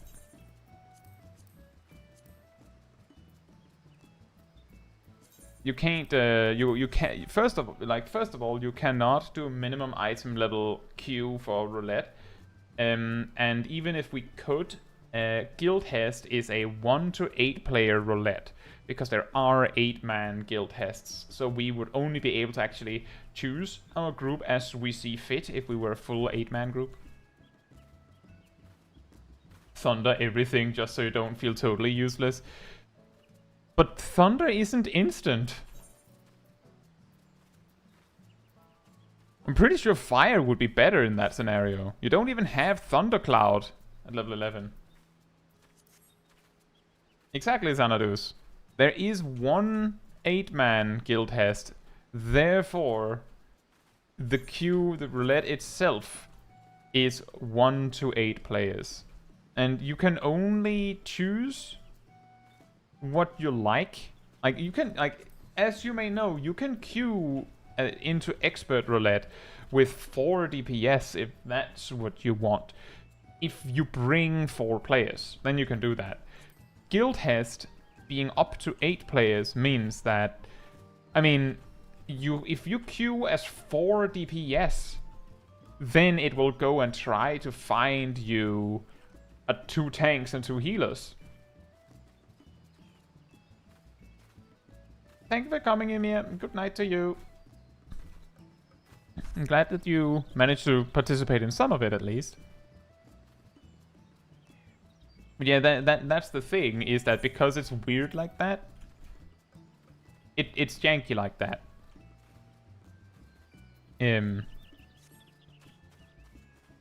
I wonder if you, like, I wonder how many you would be, of them you would be able to... Can you actually... Can you do that? What? Really? Unrestricted parties are not allowed in Guild Hest. I was just sitting here thinking, what? Maybe you could try and solo them, just for fun. You can't. There no unrestricted parties apparently. Weird. Very weird. Very, very, very weird.